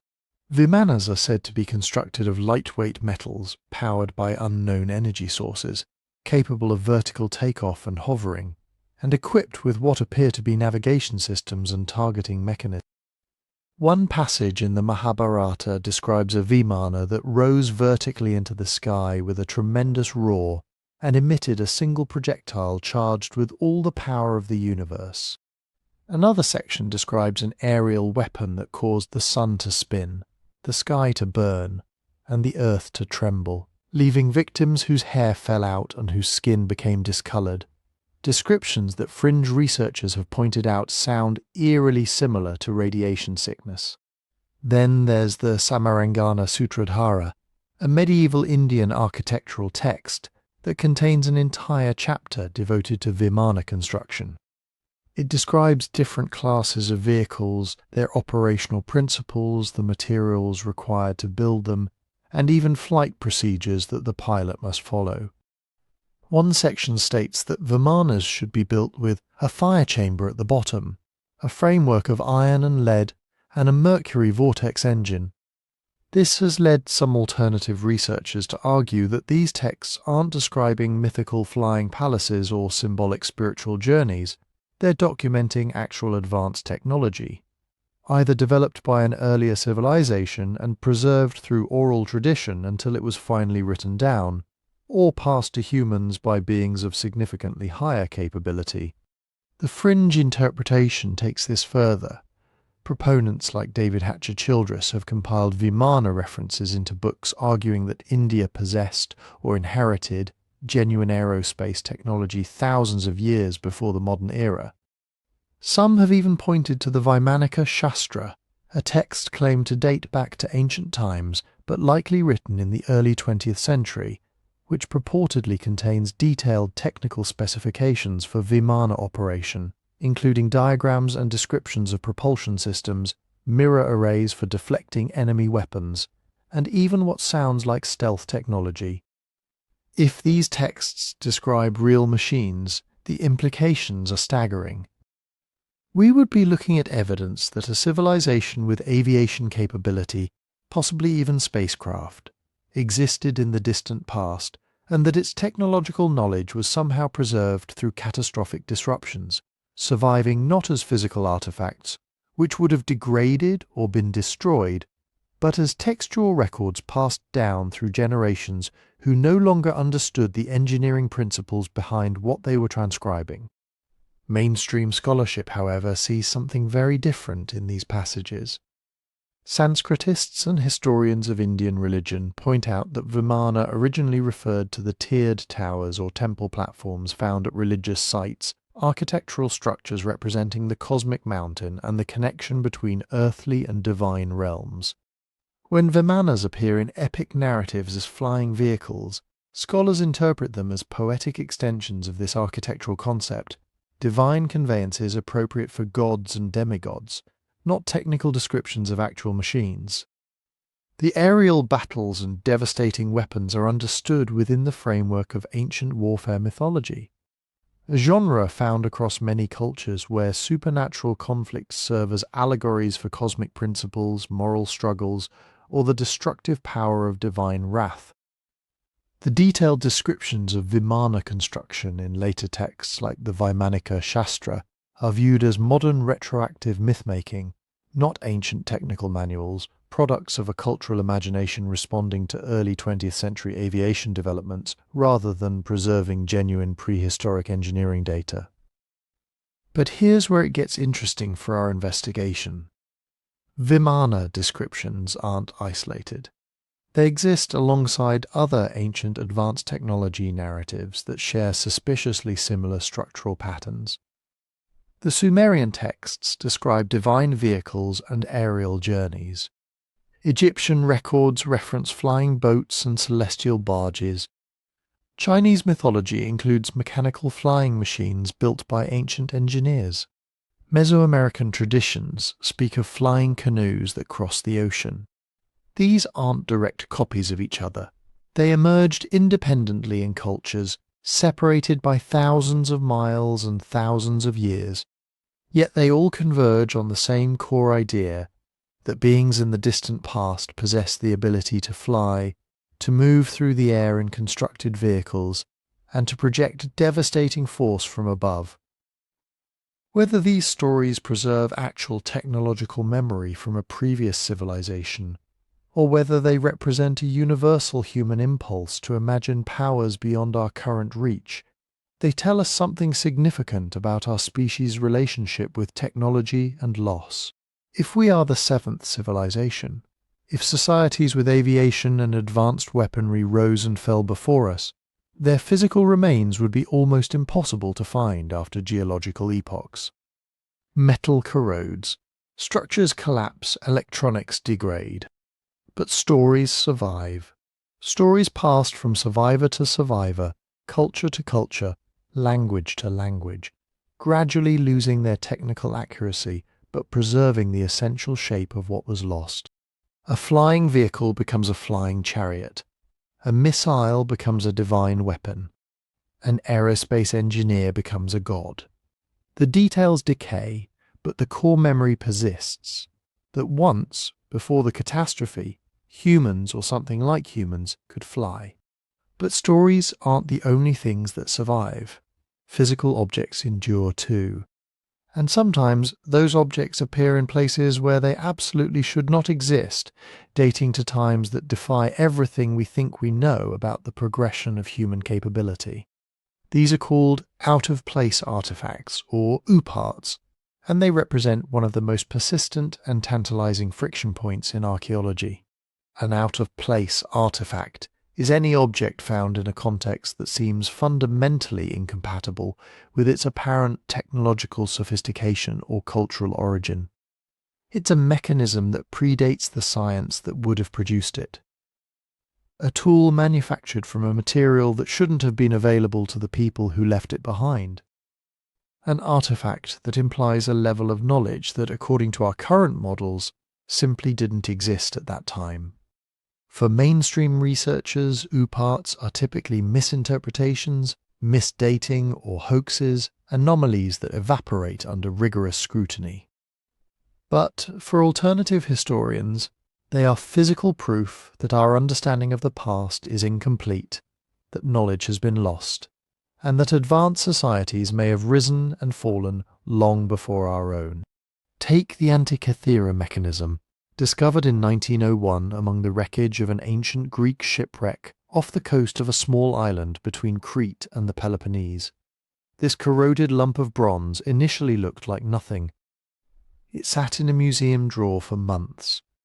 Then someone noticed gear teeth. Careful cleaning and decades of analysis revealed something astonishing. The Antikythera mechanism was an analog computer, a complex mechanical calendar and astronomical model built from at least 30 interlocking bronze gears. It could predict the positions of the Sun, the Moon, and probably the 5 known planets. It tracked the cycle of lunar and solar eclipses, and it even calculated the irregular orbit of the Moon using what appears to be an elliptical gear system, a mechanical solution to a mathematical problem that wouldn't be formally described in writing until Johannes Kepler in the 17th century. The device has been dated to around 150 BCE. Nothing else remotely like it exists in the archaeological record for another 1,000 years. The complexity of its engineering, the precision of its manufacturing, the astronomical knowledge embedded in its design, all of it seems wildly out of place in the Hellenistic world. And then after its creation, this technology vanishes completely. No earlier prototypes have been found. No later descendants have been discovered. It appears as a fully realized technological leap, an island of advanced knowledge surrounded by a sea of relative simplicity. Then there's the Baghdad Battery. In the 1930s, German archaeologist Wilhelm Koenig discovered a collection of curious objects in the National Museum of Iraq, originally unearthed near the village of Kujut Rabu. They were small clay jars about 5 inches tall, containing a copper cylinder surrounding an iron rod. The iron rod was isolated from the copper by a stopper made of asphalt, and both the copper cylinder and the iron rod showed evidence of acid corrosion. Koenig pointed out that if these jars were filled with an acidic liquid, like vinegar or grape juice, they would produce a small electrical current, roughly 1 to 2 volts. He argued that these objects dated to around 250 BCE to 224 CE during the Parthian period were primitive batteries. The implications were immediately controversial. If the Parthians had discovered electrochemical principles, even at a rudimentary level, that knowledge left no trace in their written records, no evidence of broader application, and no continuation in subsequent cultures.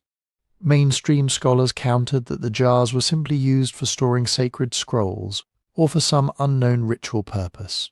The asphalt seals, they argued, were designed to protect papyrus from moisture, not to create electrochemical cells.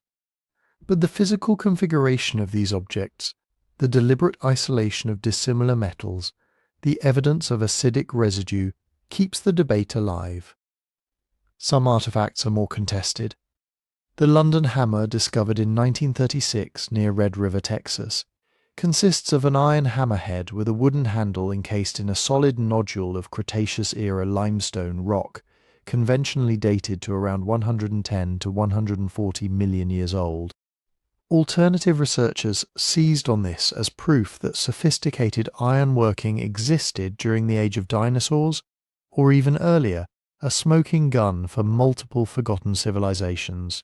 But mainstream geologists offered a simpler explanation. The limestone was likely a concretion, formed around the hammer in relatively recent centuries, through mineral precipitation in sedimentary conditions, a process that can encase objects in rock-like shells far faster than deep geological time. The hammer itself appears to be a standard 19th century mining tool. Similar contested finds exist around the world, each generating the same pattern of excitement and skepticism. The Kozo artifact, a spark plug-like object supposedly embedded in half-million-year-old geode, turned out on closer analysis to be a 1920s champion spark plug. The crystal skulls, once claimed to be ancient Mesoamerican artifacts of impossible precision, have been shown through modern testing to be 19th or 20th century creations using contemporary jewelers' tools. So why do parts keep appearing? And why do some of them, like the Antikythera mechanism, resist easy dismissal? The answer depends on which framework you apply. Mainstream archaeology sees each artifact as a local anomaly, a product of unusual but entirely human circumstances. The Antikythera mechanism was a unique product of the Hellenistic scholarly tradition, made by brilliant individuals whose work was simply lost in the chaos of subsequent centuries. The Baghdad batteries, if they were batteries, were one-off experiments that never scaled up because their society had no broader use for electrical current. No lost civilization required, just isolated genius followed by cultural disruption and the death of specific knowledge traditions. But alternative theorists see something structural in these anomalies, a pattern that fits the seven civilization hypothesis. If advanced societies have risen and fallen repeatedly, each one destroyed by catastrophe, and each survivor population reduced to a pre-technological state, then we would expect exactly this kind of evidence. Not continuous technological progression, but isolated islands of sophistication surrounded by periods of simpler existence. We would expect knowledge to appear, achieve remarkable things in specific domains, and then vanish when the society that produced it collapsed.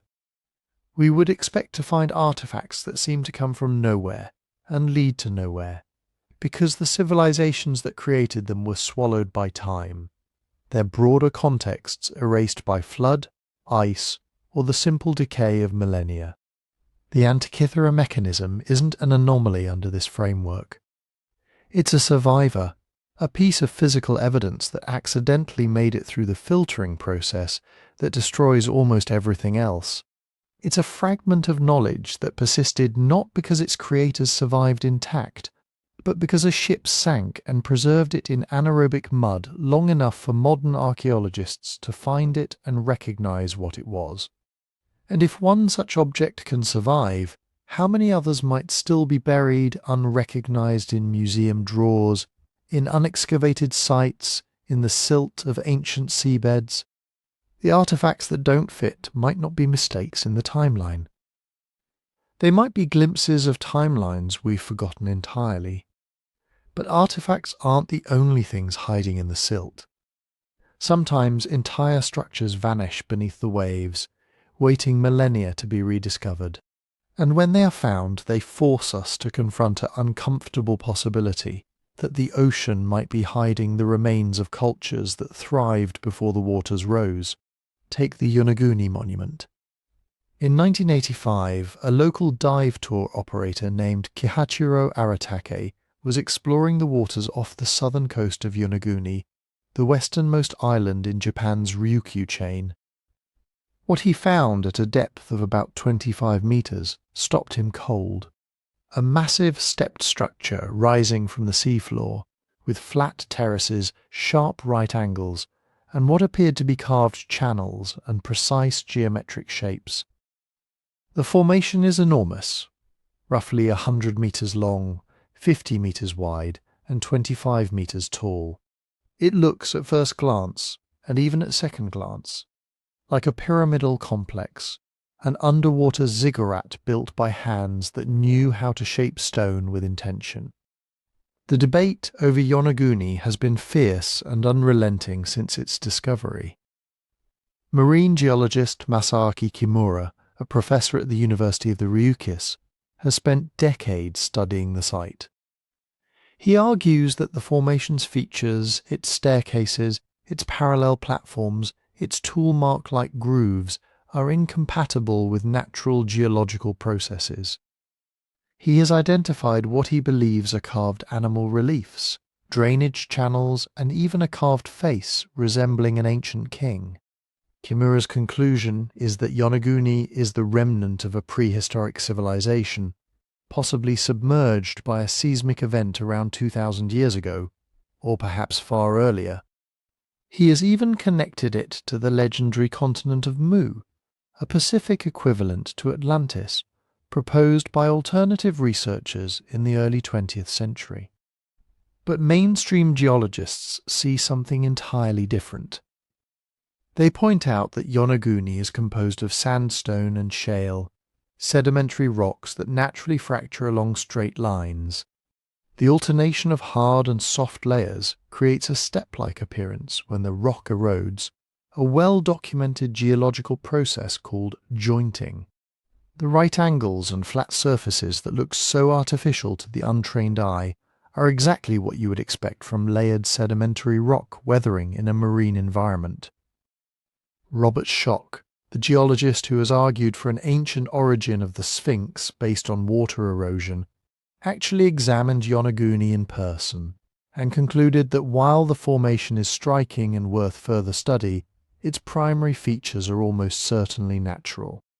He noted that the tool marks Kimura identified could be created by water flow and natural fracturing, and that nothing at the site definitively requires human agency. So is Yonaguni a lost city sleeping beneath the Pacific, or a geological coincidence that happens to look like architecture?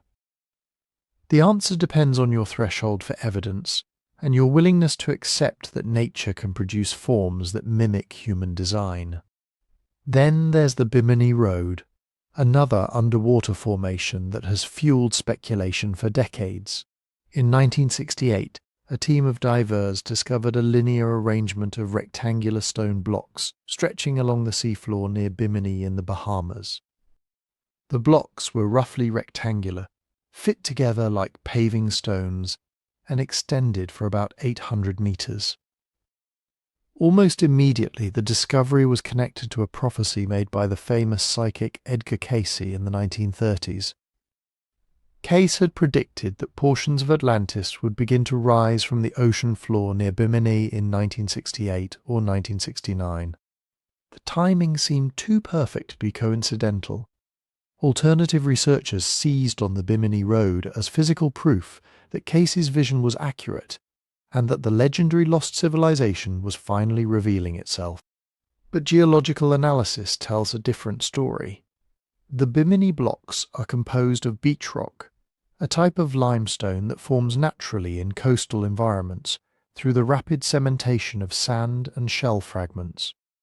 Beach rock fractures along natural stress lines as it erodes, creating the appearance of rectangular paving stones.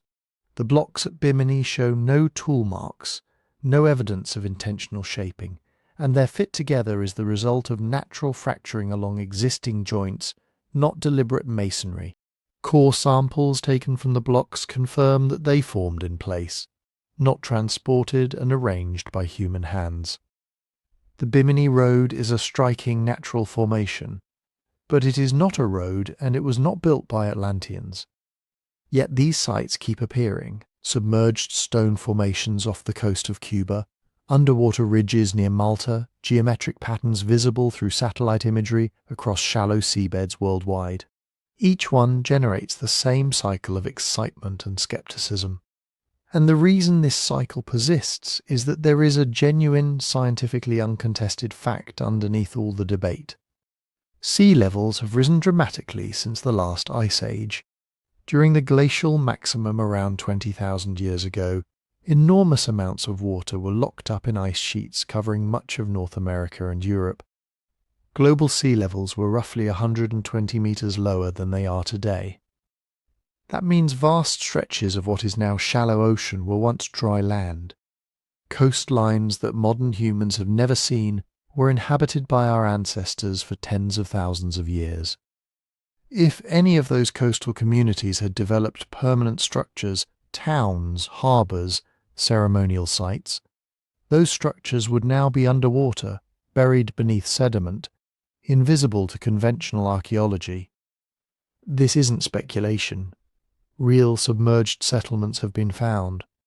At Atlit Yam, off the coast of Israel, archaeologists have discovered a Neolithic village dating to around 9,000 years ago, complete with stone walls, wells, and ceremonial structures preserved beneath the Mediterranean. Off the coast of India, sonar surveys have identified what appear to be ancient settlements in the Gulf of Khambat, though their interpretation remains contested.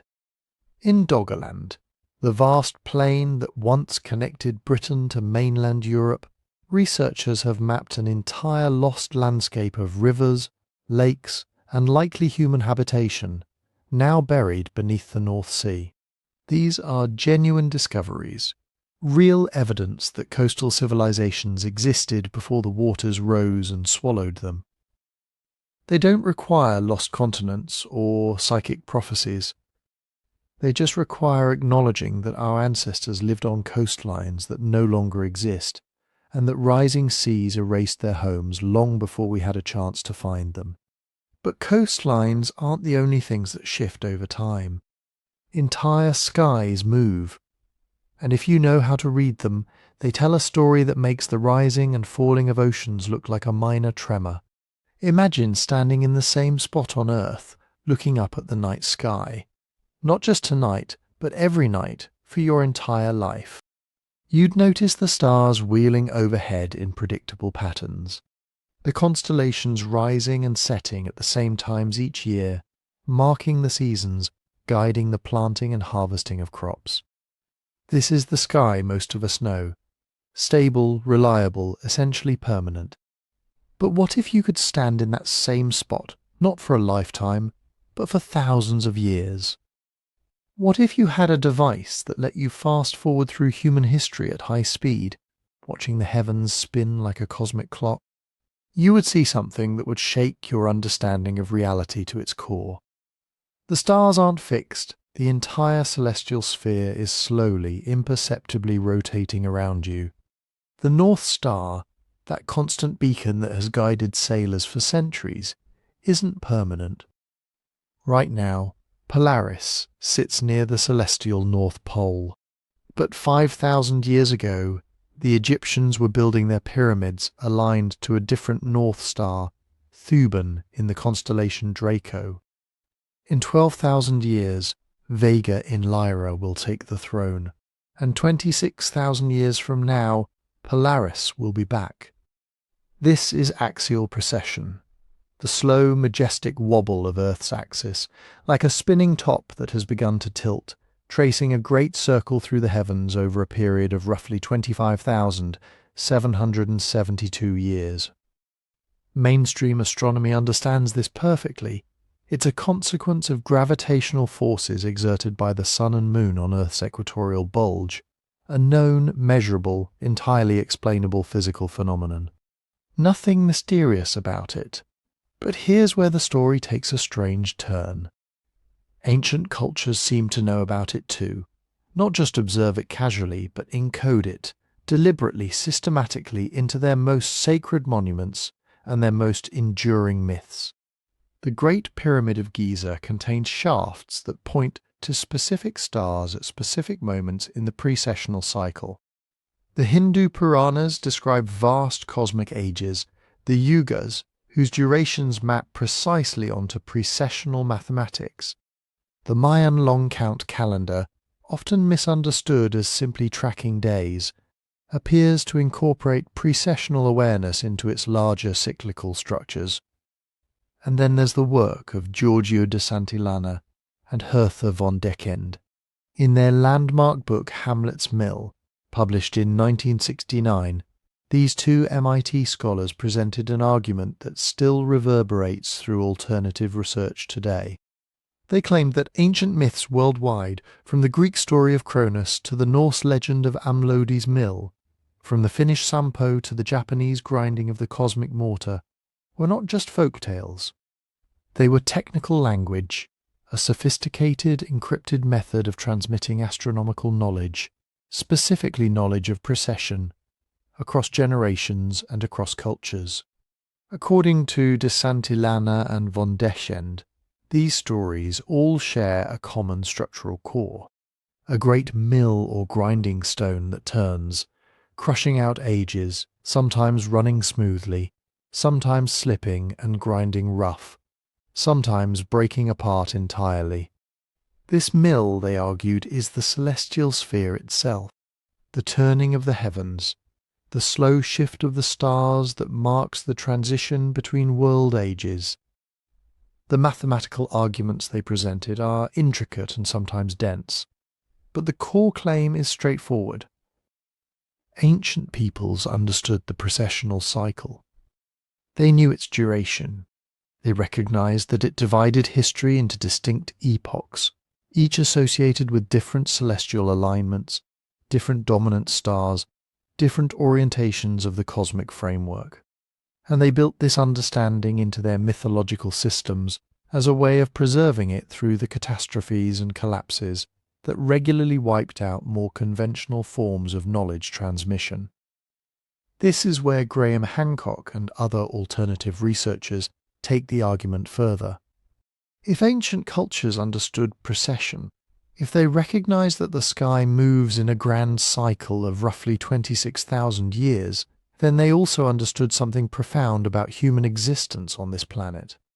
The precessional cycle doesn't just change which star sits at the North Pole, it changes which constellation the sun appears in at the spring equinox. Right now, we're transitioning from Pisces to Aquarius. That whole Age of Aquarius thing isn't just a hippie song from the 60s. It's an astronomical reality, and each transition between ages, each shift of the equinoctial marker from one constellation to another, takes roughly 2,160 years. But within the larger cycle, there are 4 key points. The equinoxes and solstices that align with the 4 cardinal constellations, Leo, Taurus, Aquarius and Scorpio, or its alternate form, Eagle. Hancock and others argue that these 4 markers represent the pillars of the precessional clock, the moments when the cosmic engine shifts gears, and they point out that ancient monuments often encode these specific alignments. Gobekli Tepe, for instance, appears to reference the transition from the age of Leo to the age of Virgo around 10,500 BC. The Sphinx, if it does date to an earlier period than conventional Egyptology allows, would have stared directly at its celestial counterpart Leo, rising on the spring equinox horizon at that distant time.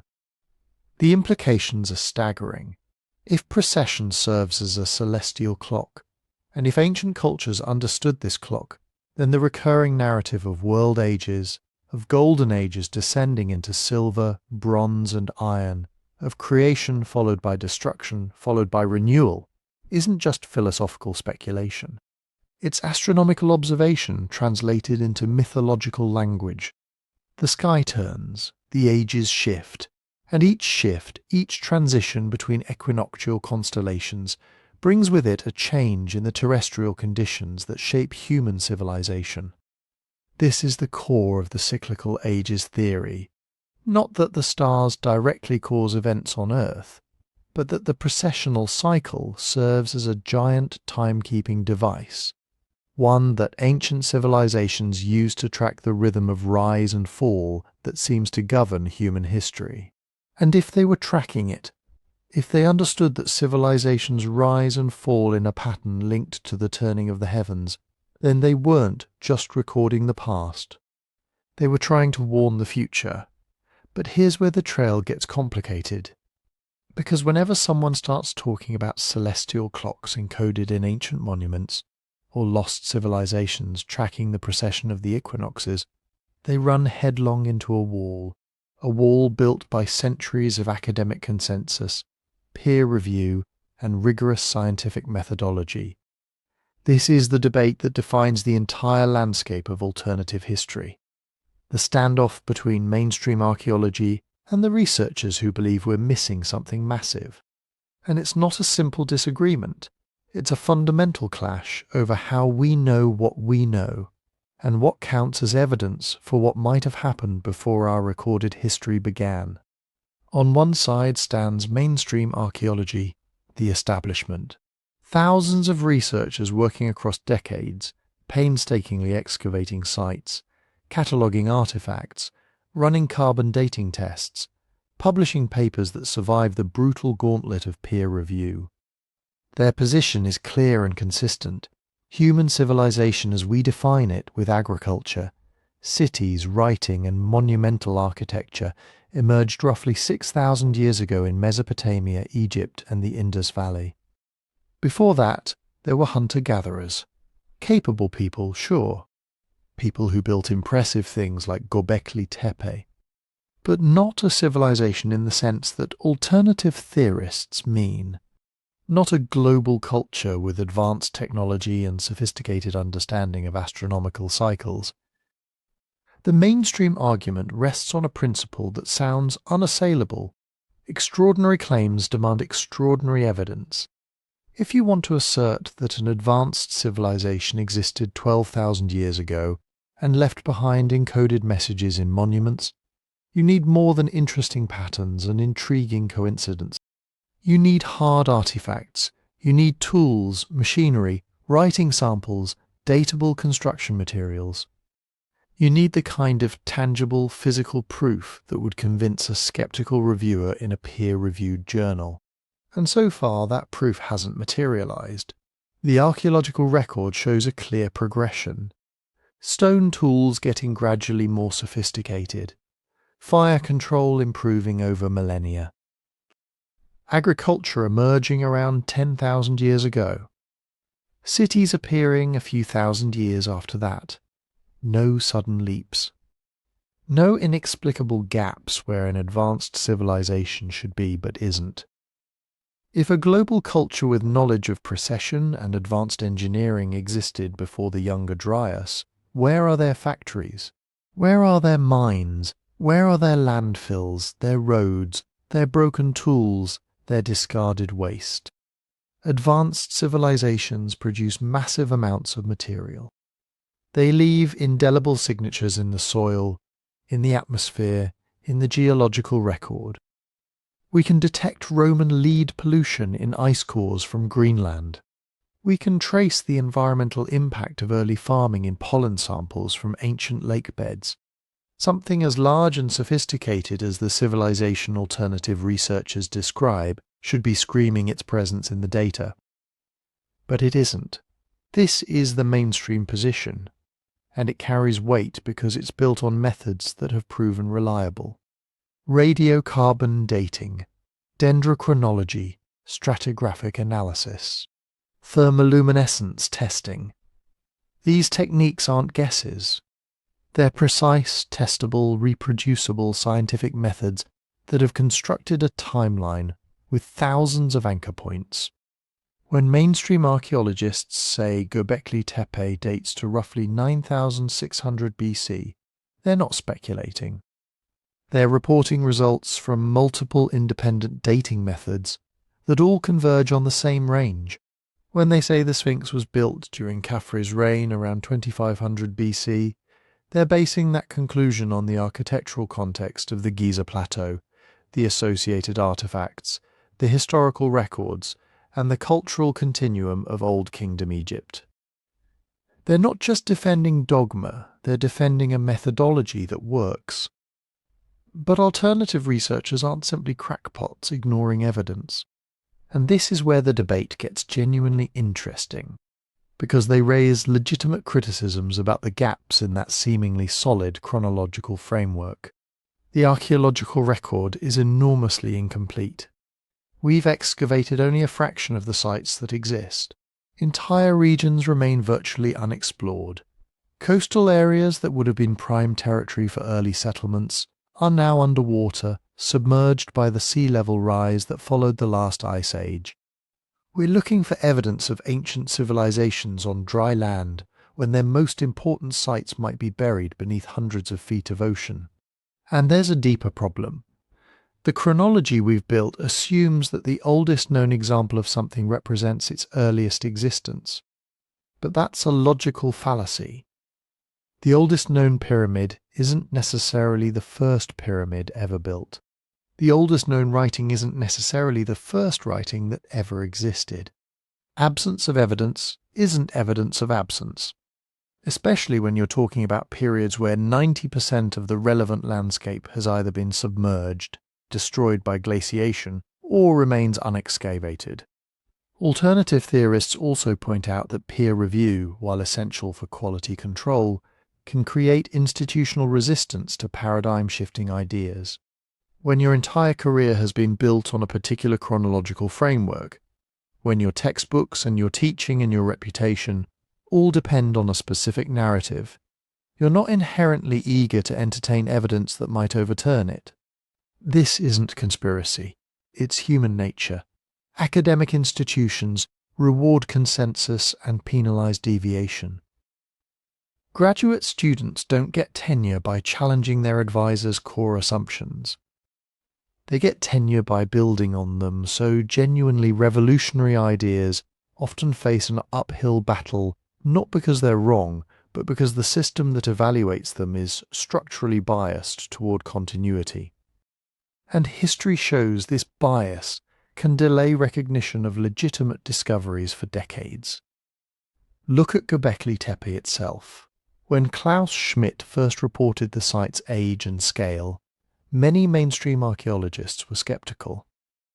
A monumental ceremonial complex predating agriculture by thousands of years, it violated the established narrative that farming created the surplus necessary for large-scale construction. Yet the dating was solid, the evidence was undeniable. And gradually, over years of careful excavation and publication, the mainstream accepted it. Not as evidence of an advanced lost civilization, but as proof that hunter-gatherers were capable of far more than previously assumed. The boundary of what was considered possible shifted. That's how paradigm changes happen in science, not through dramatic overturnings, but through incremental adjustments. The same pattern has played out repeatedly. The Norse settlement of North America was once dismissed as fringe speculation until Lance Ork Meadows provided archaeological proof. The existence of Denisovans was unknown until genetic analysis of a single finger bone revealed an entire human species.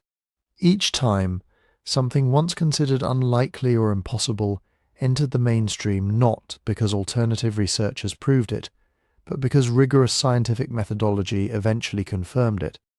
The question isn't whether mainstream archaeology can be wrong. It can, and it has been.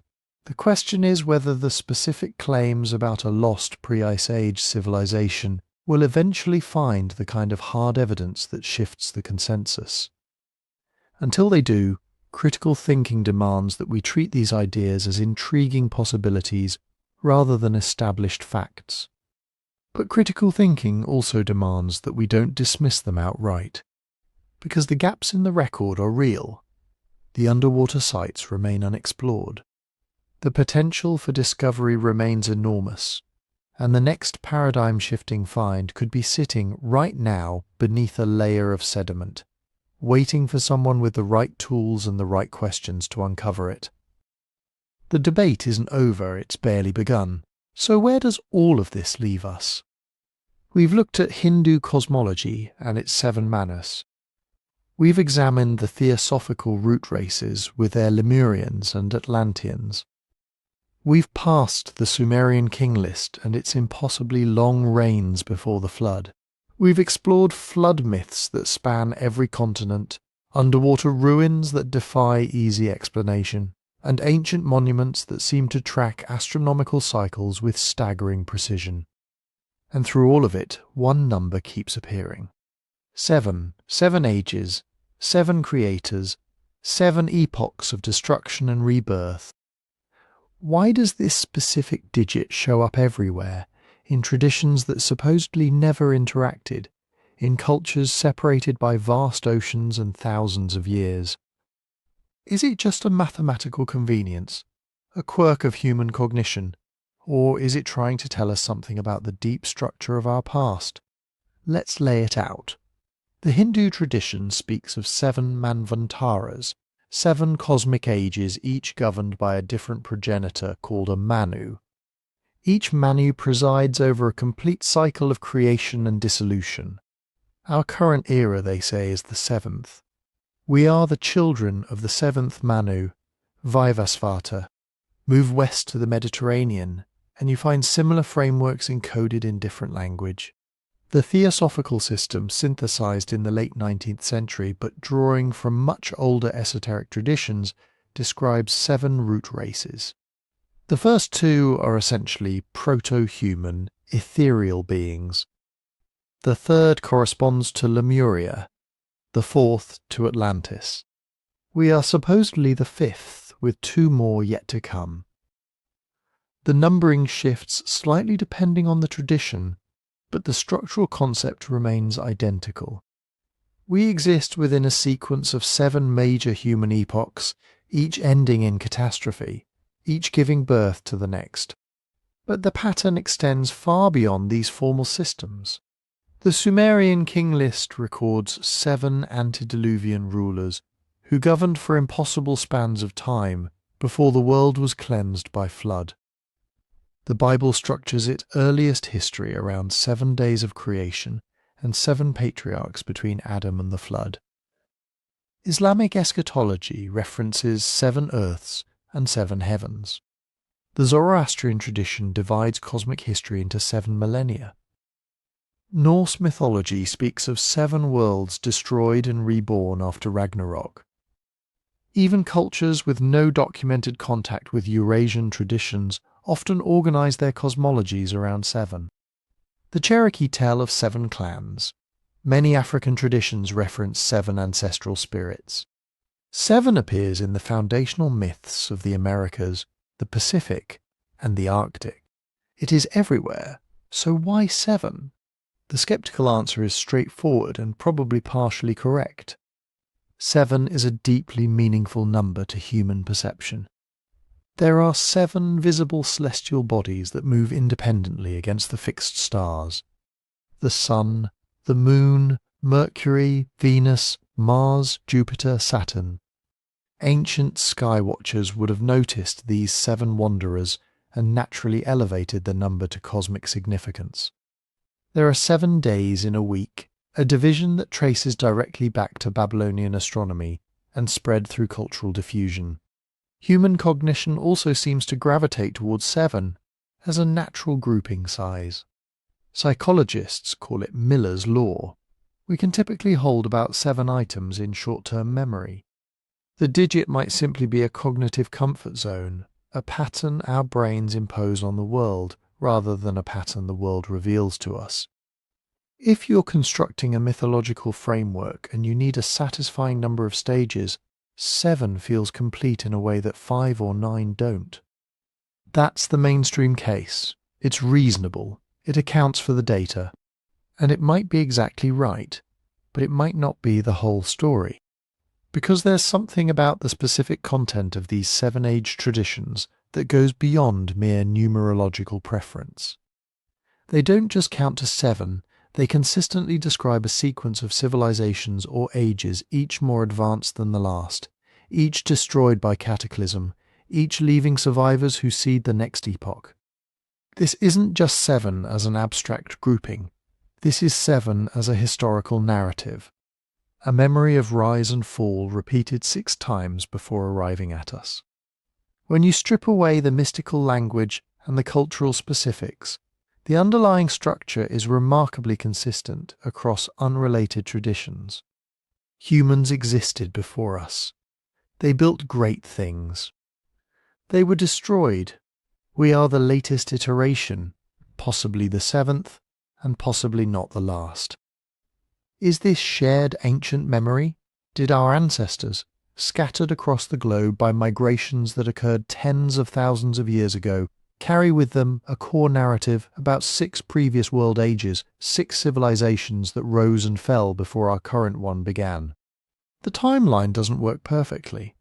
The Hindu Manvantaras span hundreds of millions of years. The Theosophical root races describe evolutionary stages that conflict with known paleontology. The Sumerian King List assigns reigns of 24,000 years to individual rulers. These aren't literal historical records. They're symbolic frameworks, encoded narratives that might preserve the rhythm of real events in mythological language. 6 times the world broke and rebuilt itself. 6 times human societies reached a peak and collapsed. And now we are the 7th attempt. Or is it universal human symbolism expressing something about our collective psychological experience? Every generation witnesses disruption. Floods, droughts, invasions, collapses. Every culture knows that the world they inherited is not the first world. The ruins of older settlements are visible everywhere. Megalithic remains stand alongside younger cities. Layered occupation sites show distinct periods of habitation and abandonment. The idea that we are not the first, that others came before and failed, might arise spontaneously in any culture that contemplates its own fragility. You don't need secret knowledge to conclude that civilizations can fall. You just need to look at the rubble beneath your feet. Here's the case for taking the seventh civilization idea seriously. The convergence is striking. Too many independent traditions organize human history into 7 ages separated by catastrophes. The Younger Dryas impact hypothesis provides a plausible mechanism for at least one recent global collapse. Sites like Gobekli Tepe prove that sophisticated construction predates our conventional timeline. Underwater ruins suggest that important evidence has been lost to sea level rise. The gaps in the archaeological record are large enough to accommodate possibilities we haven't yet imagined. Maybe there weren't 6 fully technological societies before ours. Maybe the earlier iterations were different in kind, not in degree. Sophisticated hunter-gatherer networks with astronomical knowledge and ceremonial architecture. Early agricultural experiments that failed under climate stress. Cultural peaks that reached impressive heights without ever developing industrial technology. The 7th civilization might not mean 6 previous versions of our modern world. It might mean 6 previous chapters of organized human ambition, each ending in reset. And here's the counter case. Convergence doesn't prove accuracy. Multiple cultures can independently arrive at the same wrong conclusion if they're all responding to the same cognitive biases or the same limited observational data. The number 7 is astronomically and psychologically significant everywhere. The narrative of prior destruction is reinforced by visible ruins and real natural disasters in every inhabited region. No tradition that describes 7 ages provides independently verifiable details about the specific 6th civilization that supposedly preceded us. The Theosophical root races are a 19th century synthesis with no ancient textual source. The Sumerian King List mixes mythological and historical figures without clear distinction. The Hindu Manvantaras operate on cosmic timescales that don't align with archaeological evidence. The pattern is real, but the pattern might be a pattern of human storytelling, not a pattern of human history. This remains theory and interpretation, not proven fact. The number 7 haunts our mythologies, and the narrative of prior worlds echoes across cultures, and that haunting demands attention. But attention is not the same as acceptance. We can take the 7th civilization idea seriously as a possibility worth investigating without treating it as a confirmed reality. The evidence might yet emerge. Some underwater site might yield artifacts that rewrite everything. Some new genetic analysis might reveal signatures of population collapse we haven't yet detected. Some archaeological breakthrough might push the timeline of organized human culture back far enough to make 6 prior iterations plausible. Or none of that might happen, and the 7-age traditions might remain exactly what skeptics say they are. Beautiful, meaningful, profound expressions of our species' awareness of its own fragility.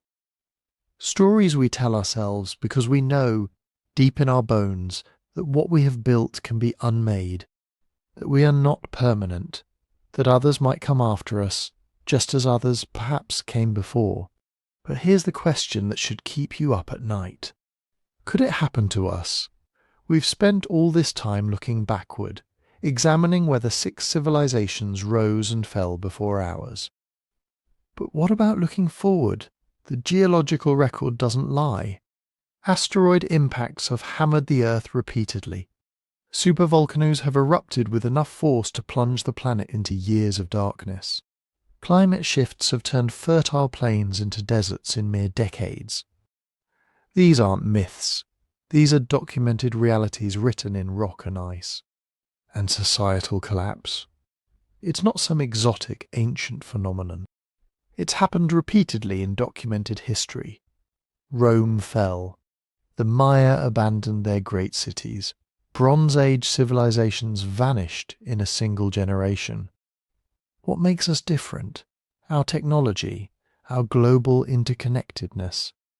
Maybe those very qualities make us more fragile. A society dependent on satellite networks, power grids, and global supply chains might collapse faster than one built on local stone and oral tradition. What lessons do those lost civilization theories actually offer? Perhaps just this. Progress is not permanent. Knowledge can be forgotten. Cities can become ruins, and one day some future civilization might dig through the sediment above our buried cities and wonder about the seventh people who built wonders they couldn't quite explain. So where does all of this leave us? We've travelled across thousands of years and thousands of miles from the cosmic cycles of Hindu Manvantaras to the submerged ruins of Yonaguni, from Plato's warnings about Atlantis to the impossible precision of Gobekli Tepe. We've looked at ancient king lists that describe rulers reigning for millennia, out-of-place artifacts that mock our timelines, and water erosion patterns on the Sphinx that suggest a far older origin than any textbook will admit. We've examined flood myths that echo across every continent, as if some shared trauma was passed down, not just through story, but through something deeper, something woven into human memory itself. And we've confronted the terrifying geological realities of asteroid impacts, supervolcano eruptions, and climate shifts that have wiped the slate clean before. But here's what we have to be honest about. None of this proves we are the seventh civilization. Not definitively, not beyond all doubt. These remain theories, interpretations, possibilities worth pondering, rather than settled facts you can carve into stone. The mainstream archaeological consensus still holds that human civilization began roughly 6,000 years ago in Mesopotamia, and everything before that was prehistory, not history. The water erosion on the Sphinx could have other explanations. The Piri Reis map might reflect earlier medieval sources rather than some lost Ice Age cartographic tradition. Gobekli Tepe might be remarkable, but it might still be the work of hunter-gatherers, not the remnants of a forgotten global culture. The anomalies we've explored are real, but their meaning remains open to debate. And that's exactly what makes them worth talking about. Because even if we can't prove that 6 advanced societies rose and fell before ours, the possibility itself carries weight. Real emotional and philosophical weight. Think about what it means if we truly are just the latest iteration in a long cycle of rise and fall. It means everything we've built, our cities, our satellites, our libraries, our digital archives, all of it could vanish. Not just gradually, but suddenly. Completely. It means our civilization is not the ultimate expression of human potential, but just one more attempt. One more experiment in whether intelligent beings can build something that lasts longer than a geological blink. It means the Egyptians, the Sumerians, the Greeks, all the cultures we study as our ancient predecessors, might themselves have been the inheritors of far older knowledge that was already fragmentary, already fading, already half forgotten by the time they received it. It means we might be standing on ruins without even knowing it, building our future on top of someone else's collapsed dream. That's not a despairing thought. Or at least it doesn't have to be. It can be a call to awareness, a reminder that knowledge is fragile, that progress is not guaranteed, that what we assume is permanent can disappear in a generation. But also a reminder that something in humanity keeps trying. Whatever civilizations came before, if they existed, they didn't leave nothing. They left questions, they left anomalies, they left just enough traces to make us wonder, to make us look closer, to make us push against the boundaries of what we think we know. And that impulse, that drive to search for deeper truths, even when the evidence is incomplete, that might be the most human quality there is. So I want to hear from you. Where in the world are you watching this right now? Drop your city, your country, your corner of the map in the comments. It always amazes me to see how far this community reaches, people from every continent, pondering the same ancient mysteries, asking the same fundamental questions about where we came from and whether we've been here before. And if this journey through the possible seventh civilization hypothesis made you think differently about our past, about our future, about the fragility of everything we've built, hit that like button and subscribe. It makes a real difference for this channel and for the ability to keep exploring questions like these. Also, and I mean this sincerely, the single best way to support what we do here is to follow the show on Spotify. The link is in the description. Streaming there helps more than almost anything else you can do, and it lets you carry these stories with you wherever you go, whether you're commuting, hiking, or just staring at the stars, wondering what came before us. So I'll leave you with this. If 6 civilizations truly rose and fell before ours, each one reaching heights we can only guess at before being erased by catastrophe or their own hand, what are they hoping we'll figure out? What lesson are those buried ruins, those anomalous maps, those impossible artifacts trying to teach us? Or is the lesson simply the one we keep refusing to learn, that we are not the first, and unless we change how we think about permanence and progress, we might not be the last either?